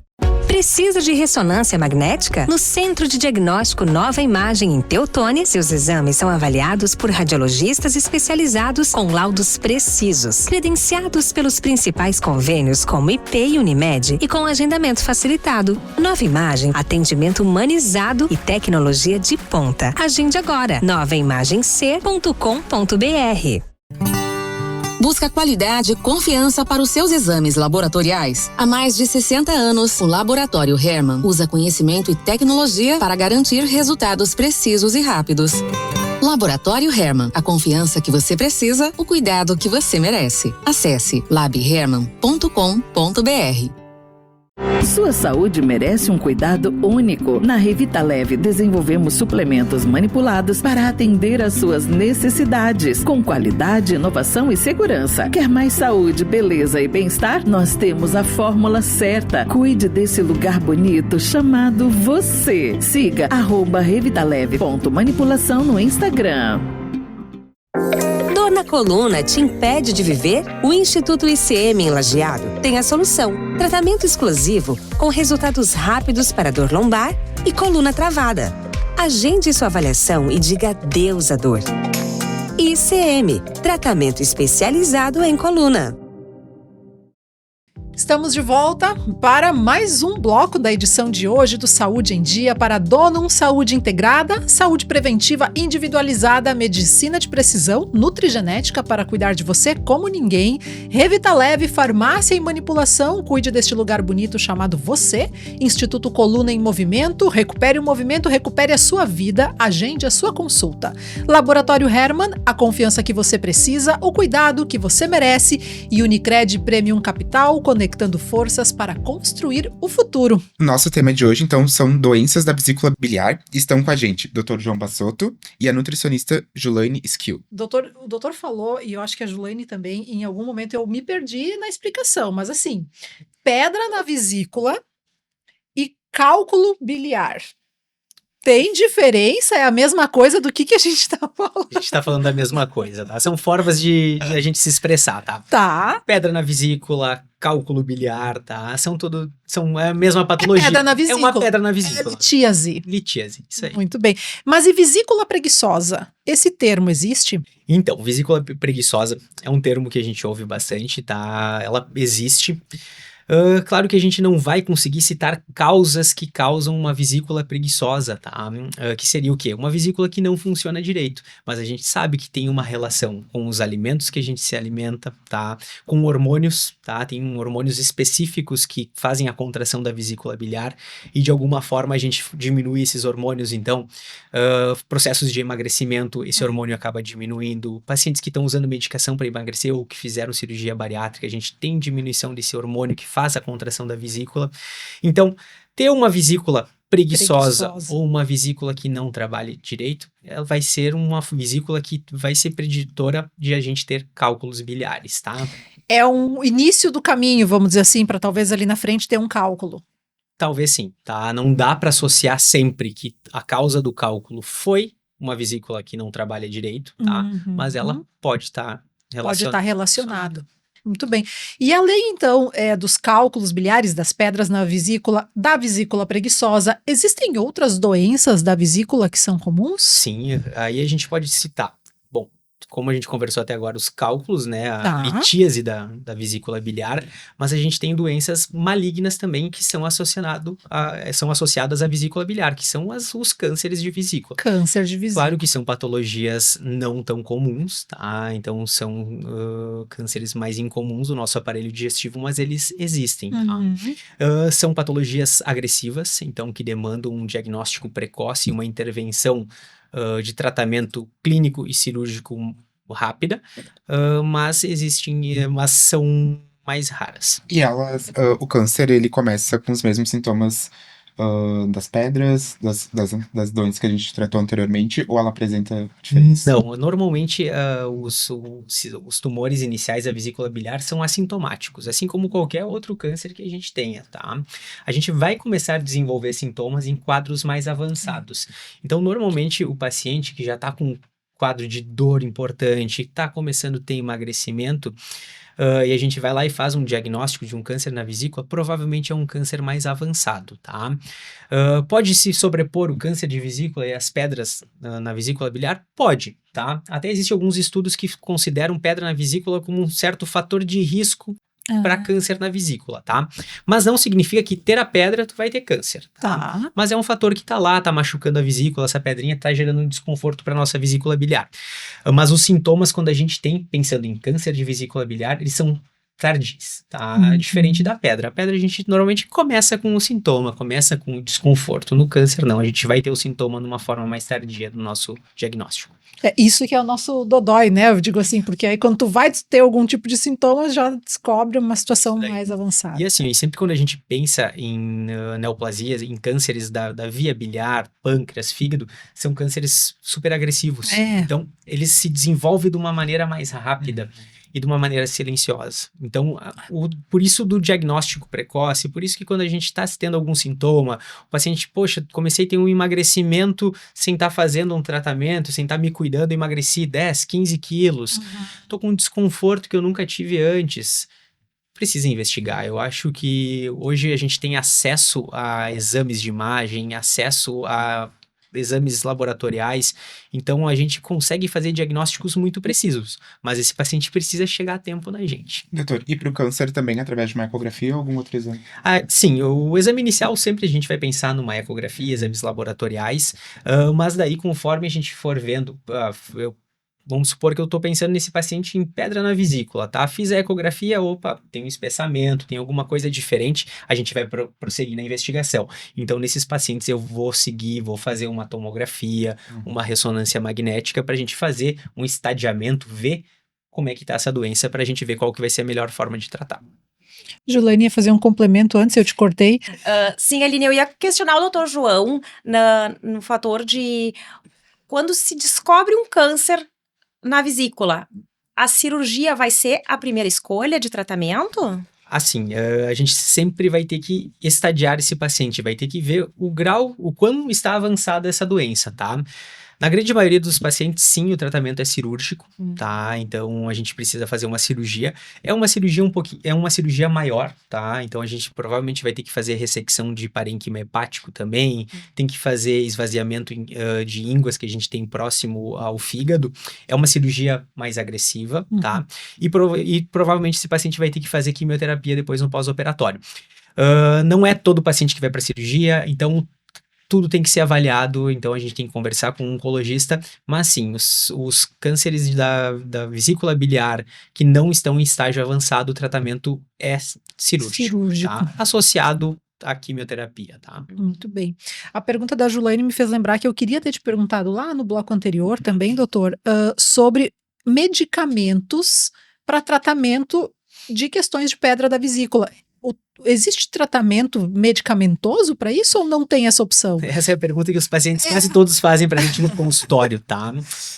Sim, existe um medicamento, tá? Para tentar reduzir essas pedras, tá? Mas é uma medicação muito cara. Então, quando a gente fala em preço-efetividade, não vale a pena a gente prescrever para o paciente, tá? Por quê? A cirurgia tem um custo muito melhor, a gente tem um benefício muito melhor da cirurgia do que dessa medicação. Então, ela é uma medicação que existe, mas a gente vai usar em alguns casos pontuais, tá?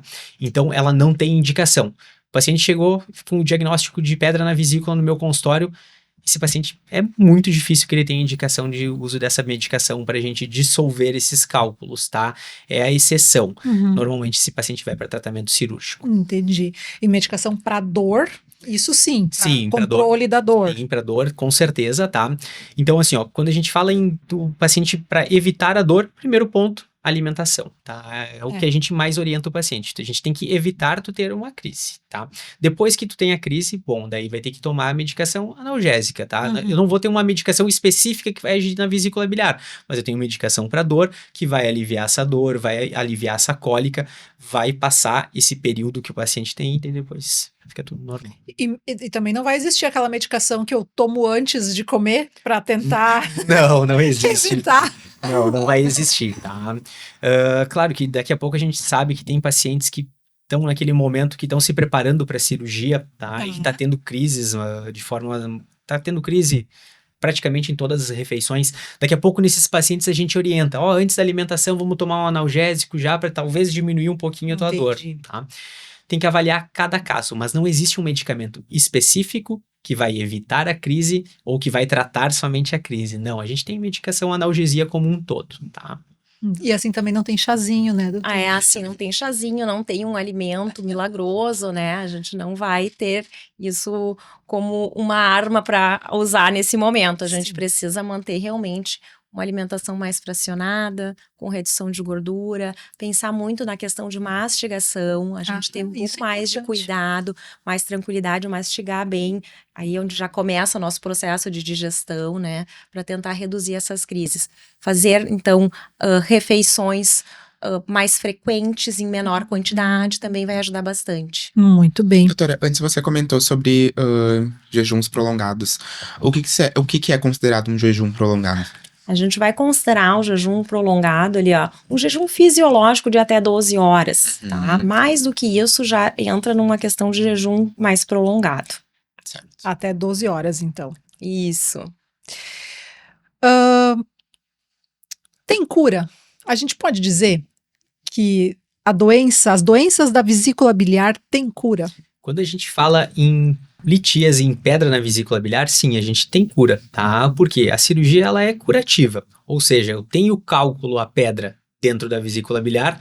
Quando eu faço o procedimento cirúrgico, eu removo essa vesícula biliar e retiro a pedra. Então, esse paciente é curado dessa patologia. Não quer dizer que ele não possa desenvolver cálculo, uma pedrinha no canalzinho da bile num longo prazo. Tá. Isso aí o tempo vai dizer, mas é raríssimo, tá? Mas da vesícula biliar ele é curado. Ele Operei, tá resolvido. Tá resolvido. Doutor, e é sempre a pedra ou pode ser as pedras? Sim, isso depende muito de cada paciente. Tem pedras únicas, tem pacientes que têm várias pedras, tem paciente que tem pedra grande junto com pedra pequena, então isso varia muito de cada paciente, tá? A quantidade de pedra e o tamanho da pedra não vai diferenciar em questão de tratamento. O tratamento é o mesmo, tá? Que consiste na retirada da vesícula biliar. Isso é uma questão bem importante, tá? Tem pacientes que nos questionam: doutor, mas o senhor vai tirar a pedra ou vai tirar a vesícula? Sempre se tira a vesícula biliar, tá? Nunca existiu na história da medicina a cirurgia da remoção das pedras, tá? É diferente do rim, são patologias totalmente diferentes. Eu ia fazer exatamente essa pergunta agora para comparar com os rins, né? Porque é onde a gente tira as pedras dos rins, né? Sim, mas aqui que a gente tem que pensar. Primeiro, são patologias diferentes. A formação dos cálculos do rim são totalmente diferentes da formação dos cálculos na vesícula biliar e eles não vão ter relação entre eles, tá? Ter no rim não significa que tu vai ter na vesícula, não tem relação, tá? O que acontece? Quando tem uma litíase, uma pedra no rim, tu não vai tirar esse rim, tá? É um órgão que a gente vai precisar. Ao contrário da vesícula, e como a gente já conversou, sim, é um órgão que a gente precisa, sim, com certeza, mas se a gente tirar ela, a gente vai ter uma vida normal. Então, são patologias diferentes, isso que é importante. Qual é o tamanho da vesícula? Só curiosidade. Depende de cada paciente, mas gira em torno de, vamos falar, de 3 a 7 centímetros. É pequenininho para uma pedra de 5 centímetros. Proporcionalmente. Verdade. E como é que é o acesso aos recursos aqui na nossa região? E aí eu me refiro assim, a realização de exames, a realização de cirurgias. Hoje existe isso tudo via SUS, as pessoas conseguem ter acesso de uma maneira mais fácil? Sim, com certeza, tá? O tratamento das doenças da vesícula biliar a gente consegue ter pelo Sistema Único de Saúde, tá?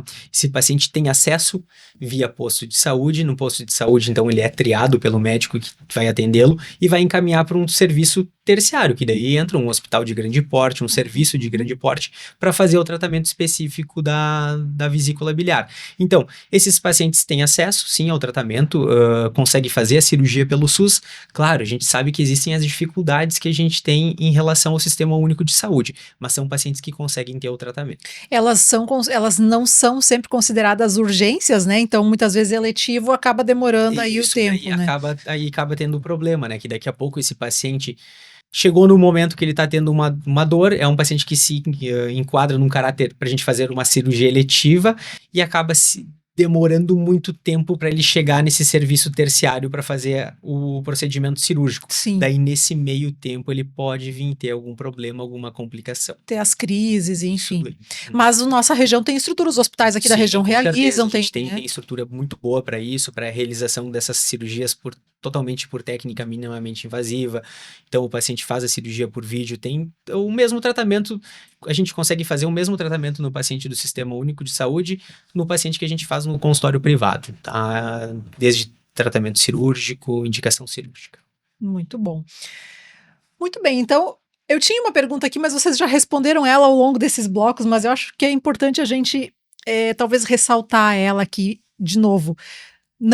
O que muda ou o que não muda na vida de um operado, de um paciente que foi operado. Não existe essa questão de que vai mudar a vida dele, que tudo vai ser diferente o medo que as pessoas têm de fazerem a cirurgia. Não existe, é só uma fase de adaptação. Só fase. Depois a gente vai ter uma vida normal, como o doutor João deixou lá bem claro no primeiro bloco, a gente vai continuar absorvendo as gorduras e absorvendo as vitaminas, tá? Eu acho que isso é bem importante, porque as pessoas hoje estão com o hábito de suplementar vitaminas, né? Então, se escuta, assim, que as vitaminas lipossolúveis, elas vão ser, talvez, reduzidas, mas isso não é a verdade. Pra gente ter, eu acho que uma questão de deficiência de vitaminas, só se for algum caso mais complicado, com uma desabsorção, com quadros de diarreia mais persistentes, mas isso assim, ó, raro, né, doutora João? Pacientes que daí têm alguma doença inflamatória intestinal, pacientes que fizeram algum outro procedimento cirúrgico, tem uma redução intestinal, esses pacientes sim, tá? Mas na prática, não. É aquilo que eu falo, na nossa prática clínica é muito difícil tu encontrar um paciente que mantém algum sintoma de diarreia depois dos 30 dias de cirurgia, a gente não vê isso, tá? Mas ao contrário, a gente vê muito paciente vim trazer esse relato, mas a gente não tem isso na prática clínica, tá? Muito bem. Então, assim, ó, é uma cirurgia, é um tratamento super seguro, tá? Então, assim, ó, com certeza o benefício da cirurgia é muito maior do que o risco dessa cirurgia, tá? Então, assim, fazer a cirurgia, tratar, o paciente não tem que ter medo de fazer o tratamento cirúrgico, tá? Hoje em dia a gente conseguiu evoluir, a cirurgia tá num ponto muito legal, tanto cirúrgico como anestésico, só que assim, ó, as complicações relacionadas aos cálculos, às pedras na vesícula biliar, são muito graves, tá? E graves que eu falo assim, é uma pancreatite, que é uma doença que, poxa, eu vejo pacientes às vezes ficar 6 meses internado dentro do hospital, ter que fazer múltiplas intervenções cirúrgicas, tá? E claro, tem uma chance muito grande de levar ao óbito também. A gente precisar de procedimentos muito sofisticados para isso, que daqui a pouco a gente precisa ir pensar num hospital terciário na capital, em Porto Alegre, para conseguir resolver isso. Então, com certeza, a cirurgia hoje, ela é super segura, o tratamento é muito seguro. O paciente não tem que ter medo da cirurgia e do tratamento, acho que ele tem que ter medo de não tratar. De não tratar. Isso. Eu acho que talvez muitas pessoas não levassem tão a sério, mas agora com o comentário sobre poder desenvolver pancreatite, tu consegue só falar pra gente e pros ouvintes o que é a pancreatite, por que ela é tão perigosa? Sim, então, por que a pancreatite é tão perigosa, tá? Primeiro momento, qual que é a relação da pancreatite do pâncreas com a pedrinha, tá? O que acontece? O pâncreas, ele produz o suco pancreático, que é também um líquido essencial na digestão, assim como a bile na digestão dos nossos alimentos, tá? O canalzinho do pâncreas, ele deságua no mesmo lugar que deságua o canalzinho da bile, tá? Ou seja, ela tem uma ligação entre eles, tá? Quando esse cálculo desce pela via biliar e tranca lá no finalzinho, ele vai trancar a via biliar e tranca o pâncreas também. Só que esse líquido pancreático, ele é muito forte. Ele faz uma digestão muito forte. Toda vez que a gente tranca esse líquido dentro do pâncreas, ele faz uma digestão do pâncreas. E aí a gente tem o quadro da dor muito intensa, tá? Então esse paciente normalmente ele tem uma dor muito forte. O paciente da pancreatite, ele sempre vai ir para o hospital, porque é uma dor que não alivia, tá? Então ele vai para o hospital porque literalmente essas enzimas estão digerindo o pâncreas, tá? E quando a gente não trata da forma correta, a tendência é ir continuar essa digestão levando uma necrose pancreática, levando uma lesão pancreática muito importante, tá? Então o tratamento vai ser suporte para esse paciente, né? Então não existe uma medicação para tratar a pancreatite, mas é todo um suporte, hidratação, manter esse paciente em jejum, em alguns casos retirar essa pedrinha que está fazendo que tá trancando esse canalzinho, tá? E daí sim, por isso a gravidade, tá? Esse paciente ele evolui muito rápido para um quadro de sepse, que é uma infecção generalizada. É um paciente muito grave. Realmente é uma situação que precisa ser observada com urgência. Sim, com certeza, né? Tá? Muito bom. Gente, vamos aproveitar e fazer então a nossa pausa. É a última, e aí a gente vai encaminhar o final da nossa conversa para o dia de hoje. Pode ser, Paulo? Pode. Então vamos lá. Vamos fazer mais uma pausa e voltamos para o último bloco da edição de hoje para Instituto Coluna em Movimento, Revita Leve Farmácia e Manipulação, Laboratório Hermann, Donum Saúde Integrada, Nova Imagem, Dr. Marcos Seferin, Cirurgião de Cabeça e Pescoço, Lopes Clínica de Olhos, Fernanda Beauty Clinic, Sunday Village Care, Sesc, Instituto Nuteus e Unicred Premium Capital. Já voltamos. Espaço Terapêutico Luz Down. Mais que aliviar dores, é regenerar corpo e alma. Reiki, acupuntura, barras de axis, constelação familiar, yoga e muito mais. Reconecte-se com sua essência. Espaço Terapêutico Luz Dalma. Agende sua avaliação. No No Sunday Village Care Residencial para idosos, seus pais recebem cuidado 24 horas, atenção especializada e carinho todos os dias. Cada morador vive com autonomia, segurança e qualidade de vida. Sunday Village Care. Cuidar de quem cuidou de você é o maior gesto de amor. A partir dos 25 anos, o corpo reduz a produção de colágeno cerca de 1% ao ano. Na Fernanda Beaurin Clinic, ciência e tecnologia se unem para estimular essa proteína naturalmente. Mais que estética, é cuidado com saúde, autoestima e bem-estar. Nos siga no Instagram, @Fernanda Beaurin Clinic. A Clínica Estrela Brasil cuida da sua audição com as melhores marcas de aparelhos auditivos, acompanhamento personalizado e tecnologia com mais de 25 anos. Agende sua consulta e acesse clinicaestrelabrasil.com.br. Cuidar da saúde da sua família é essencial. Com o Dr. Juliano Moreira, médico da família, você tem um cuidado integral, humanizado e voltado ao tratamento e à prevenção em todas as fases da vida. Agende sua consulta. Sua pele mais bonita e elegante, mesmo com o passar do tempo. Com a doutora Thaís Cachafeiro, dermatologia é sinônimo de cuidado, naturalidade e resultados seguros. Agende sua avaliação. Acesse o Instagram dermato_Thaís e saiba mais. Percebeu algum nódulo no pescoço? Tem alguma dificuldade de engolir? Fique atento aos sintomas, porque pode ser um problema na tireoide. Isso tem tratamento e o diagnóstico médico é fundamental. Dr. Marcos Seferin, cirurgião de cabeça e pescoço. Referência em cirurgia da tireoide. Contate pelo 996363788. Confie o cuidado da sua visão ao médico oftalmologista, o único profissional competente, capacitado e habilitado para cuidar com excelência do seu sentido mais precioso. Lopes Clínica de Olhos. Diretor técnico Dr. Pedro Henrique Lopes. Médico oftalmologista, especialista em cirurgia de catarata e refrativa laser. CRM 38482. Lazer pede disposição e mais tempo em família. Pede, lazer pede energia pra treinar na academia. Lazer pede aventura, pede diversão. Lazer pede experiência e conexão. Lazer pede Sesc, lazer pede Sesc, lazer pede Sesc, pede. Lazer pede Sesc. O que o seu lazer pede? Pede Sesc. Cuidar da saúde está no DNA da Dono. Com saúde preventiva individualizada, medicina de precisão e nutrigenética, oferecemos o que há de mais avançado para o seu bem-estar. Painéis genéticos e exames moleculares com atendimento humanizado. Dono, saúde integrada. Agende sua consulta.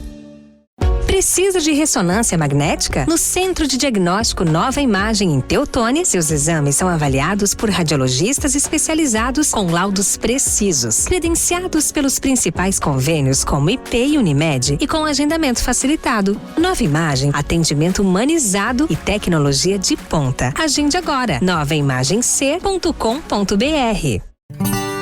Busca qualidade e confiança para os seus exames laboratoriais. Há mais de 60 anos, o Laboratório Hermann usa conhecimento e tecnologia para garantir resultados precisos e rápidos. Laboratório Hermann, a confiança que você precisa, o cuidado que você merece. Acesse labhermann.com.br. Sua saúde merece um cuidado único. Na Revita Leve Farmácia e Manipulação, desenvolvemos suplementos manipulados para atender às suas necessidades com qualidade, inovação e segurança. Quer mais saúde, beleza e bem-estar? Nós temos a fórmula certa. Cuide desse lugar bonito chamado você. Conte com a Revita Leve Farmácia de Manipulação em Lajeado. Cansado da dor na coluna? Sem remédios, sem cirurgias. O Instituto ICM tem a solução. Tratamento exclusivo para a hérnia de disco com resultados rápidos. Agende sua avaliação em Lajeado. Instituto Coluna em Movimento. Tratamento especializado em hérnia de disco. Estamos de volta para o último bloco na edição de hoje, para a Nova Imagem, que garante a realização de exames com cuidado humanizado e laudos precisos, além de agilidade e comodidade. Também para o Dr. Marcos Seferin, que é referência na cirurgia da tireoide, cabeça e pescoço. Agende a tua consulta 3011-0909. Lopes Clínica de Olhos, que tem consultas, exames, cirurgia de catarata e refrativa a laser em Lajeado e Arvorezinha.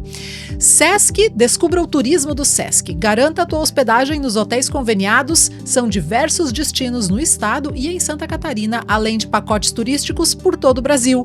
Fernanda Beauty Clinic, estética integrativa para auxiliar a reduzir o estresse, melhorar a imunidade e promover equilíbrio e bem-estar. Conte com a equipe da Fernanda Beauty Clinic. Sunday Village Care, cuidado completo para o público idoso, com planos individualizados e monitoramento diário. Conheça o Sunday Village Care e cadastre-se para a hospedagem. E se você está cansado de perder peso e depois engordar de novo, chama o Instituto Núteus, acompanhamento médico completo feito sob medida para você. Liga e agenda 3729-8939. Vamos encaminhar, então, a parte final aqui da nossa conversa, né, nessa manhã, com o Dr. João Basoto e também com a Julaine Skill, sobre vesícula biliar, né? Esse nosso assunto hoje de manhã rendeu muita informação. E se tem uma pergunta que eu acho que todo mundo que está acompanhando aqui agora, que está nos ouvindo, né, fica pensando, talvez até não tenha acompanhado essa conversa como um todo, mas existe uma forma de eu prevenir problemas da minha vesícula biliar? Primeira coisa, a gente tem que ter um entendimento.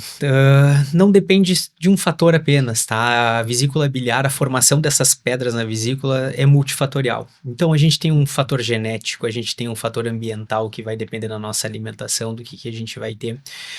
Então, tem umas coisas que a gente consegue melhorar, mas tem outras que são não modificáveis que a gente fala. Mas, sem dúvida nenhuma, uma alimentação saudável, ter uma vida, um estilo de vida saudável, vai ajudar a gente a não desenvolver esse tipo de pedra na vesícula biliar. Com certeza, eu acho que a gente tentar manter uma qualidade de vida, hábitos saudáveis, a gente ficar com um peso adequado, né? A obesidade é um dos fatores de risco, então a gente conseguir ter esse equilíbrio na nossa vida, né? Sair do sedentarismo, isso vai ajudar com que a gente não desenvolva essas doenças. E o que é recomendado com relação a exames de rotina? Eu devo conversar com quem, né? Quem pode me dar um direcionamento, um encaminhamento com relação a isso? É o médico, o clínico geral, o médico da família, o gineco, enfim, com quem a gente pode conversar? Então tá. Acaba que a gente tem várias especialidades, hoje em dia o paciente fica um pouco perdido de saber com quem ir. Todos os médicos vão conseguir, todas as especialidades vão ter um know-how para conseguir dar esse diagnóstico, fazer essa investigação, tá? Claro que sempre a gente vai pensar com quem que a mulher começa a consultar lá no começo, com a ginecologista. Então, normalmente é a ginecologista que vai pedir os exames de rotina, que vai pedir alguma ecografia, vai fazer todo esse processo inicial, tá? Isso pensando no paciente que não tem sintomas. Isso, né? Então, a gente não tem um momento ideal para começar, vamos supor, para fazer a primeira ecografia. Não, a gente não tem uma indicação para isso, tá? Mas a gente sabe que de uma forma precoce, naquele paciente que está tendo algum sintoma, a gente tem que solicitar os exames, tá? Hoje em dia a gente precisa solicitar esses exames, tem que entender que não é sempre nem nunca. Porém, tem que ter esse acompanhamento. Em algum momento da vida é importante que eu faça um exame de imagem ali para verificar como é que tá a situação. Sem dúvida nenhuma.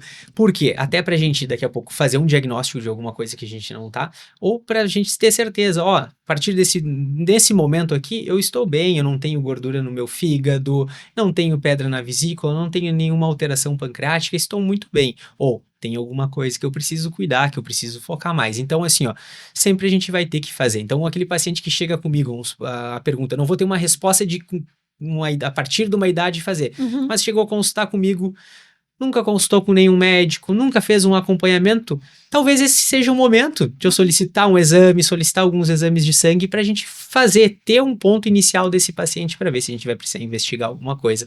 Então, tudo isso depende. A gente tem que ver a oportunidade. Então, chegou um paciente de 30 anos, nunca chegou no médico, nunca fez exame nenhum. Não vou perder essa oportunidade da gente, daqui a pouco, fazer um vínculo, fazer uma investigação, daqui a pouco fazer um diagnóstico super precoce de uma coisa que a gente consegue tratar de uma forma no momento inicial e não ter uma complicação lá na frente.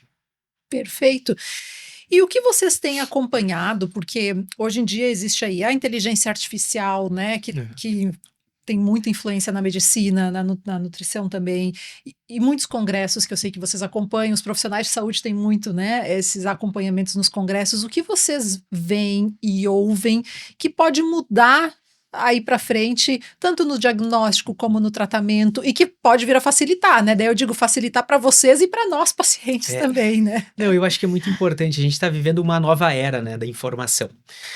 Então a gente tem a informação na palma da nossa mão. A gente tem aplicativos que a gente faz pesquisa, que nos trazem respostas prontas daqui a pouco para alguns problemas. Eu acho isso muito bacana, tá? Porque ela faz com que a gente consiga ter informações boas, só que eu vou ter que saber triar essas informações, tá? Então, tem o lado positivo e o lado negativo.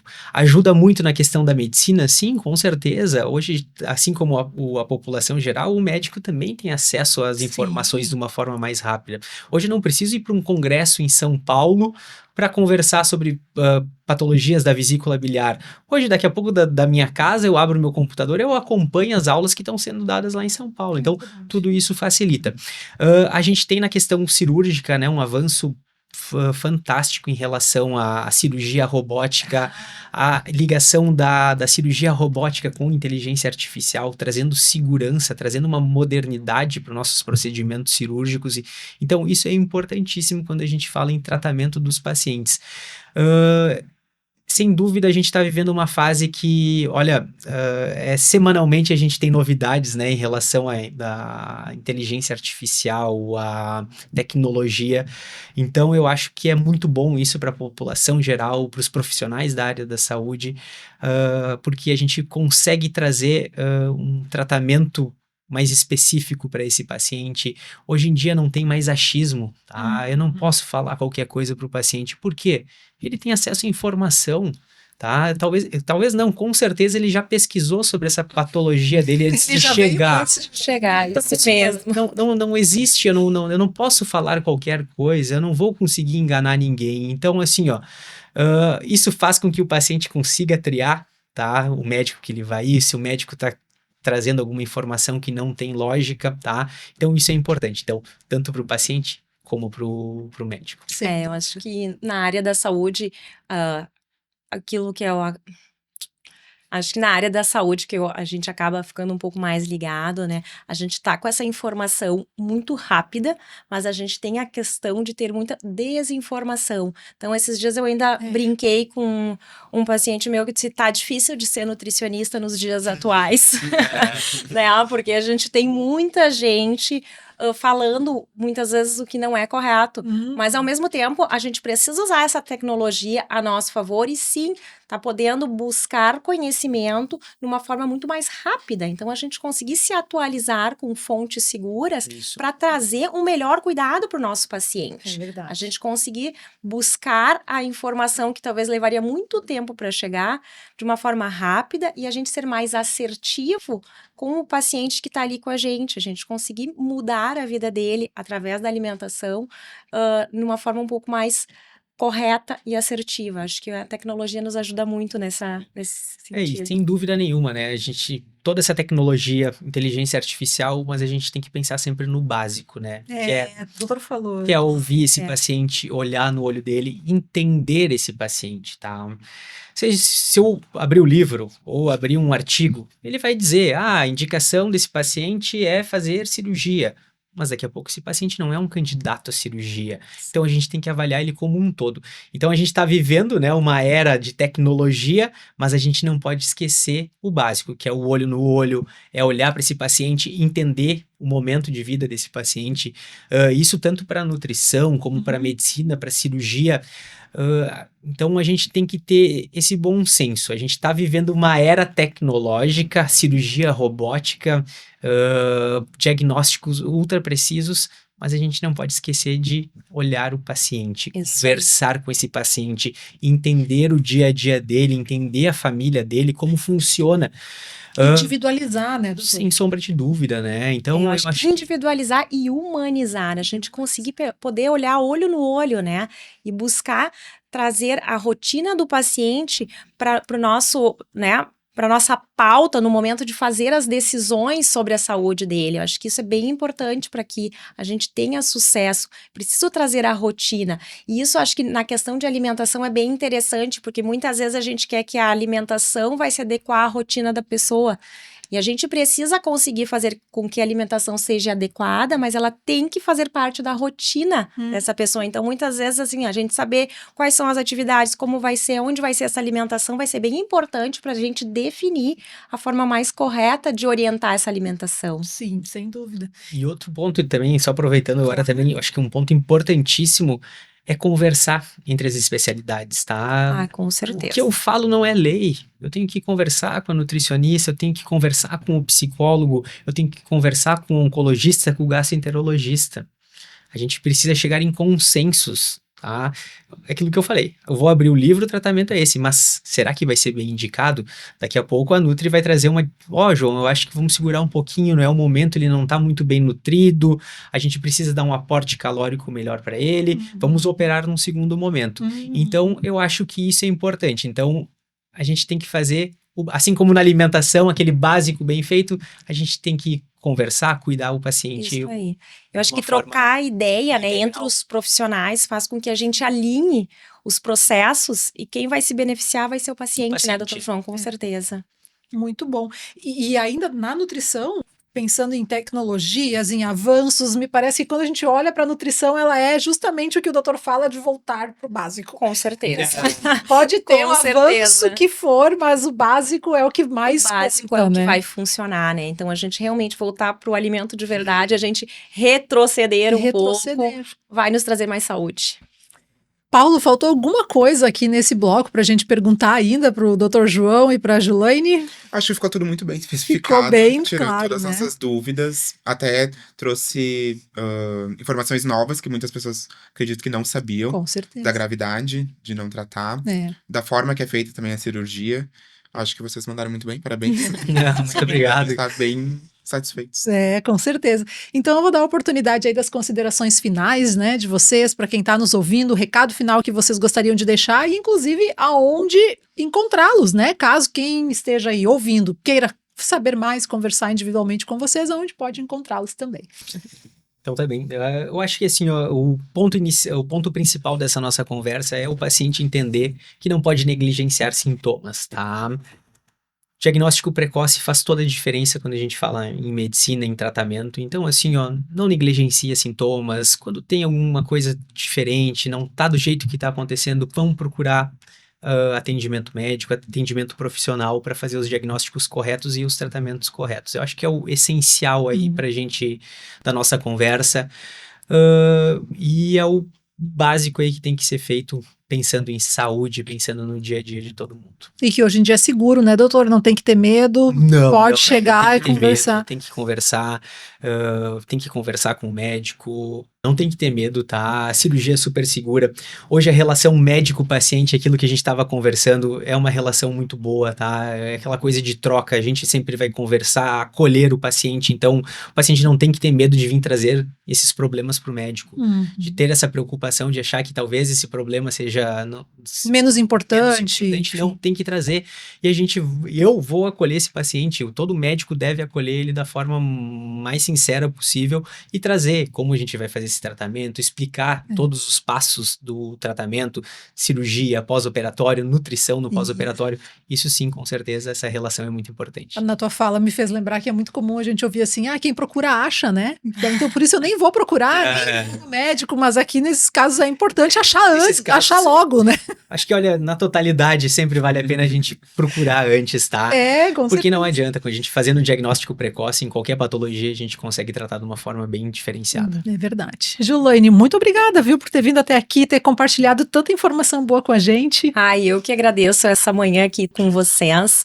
Então, acho que para finalizar, eu quero deixar assim bem claro que a alimentação nas doenças da vesícula, ela é fundamental, tá? E a gente tem, assim, acho que 3 momentos importantes.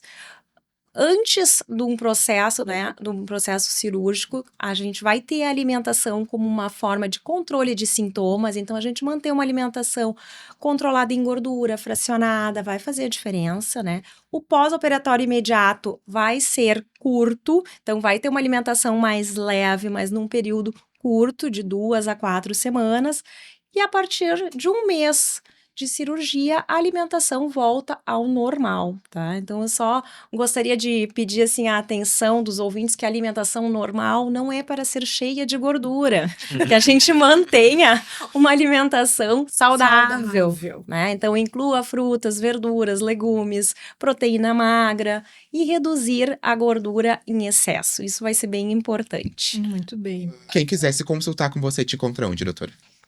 Atualmente eu atendo aqui em Lajeado e em Bom Retiro do Sul, presencialmente ou online, para qualquer lugar, né? É verdade, hoje tem essa facilidade. Tem essa facilidade.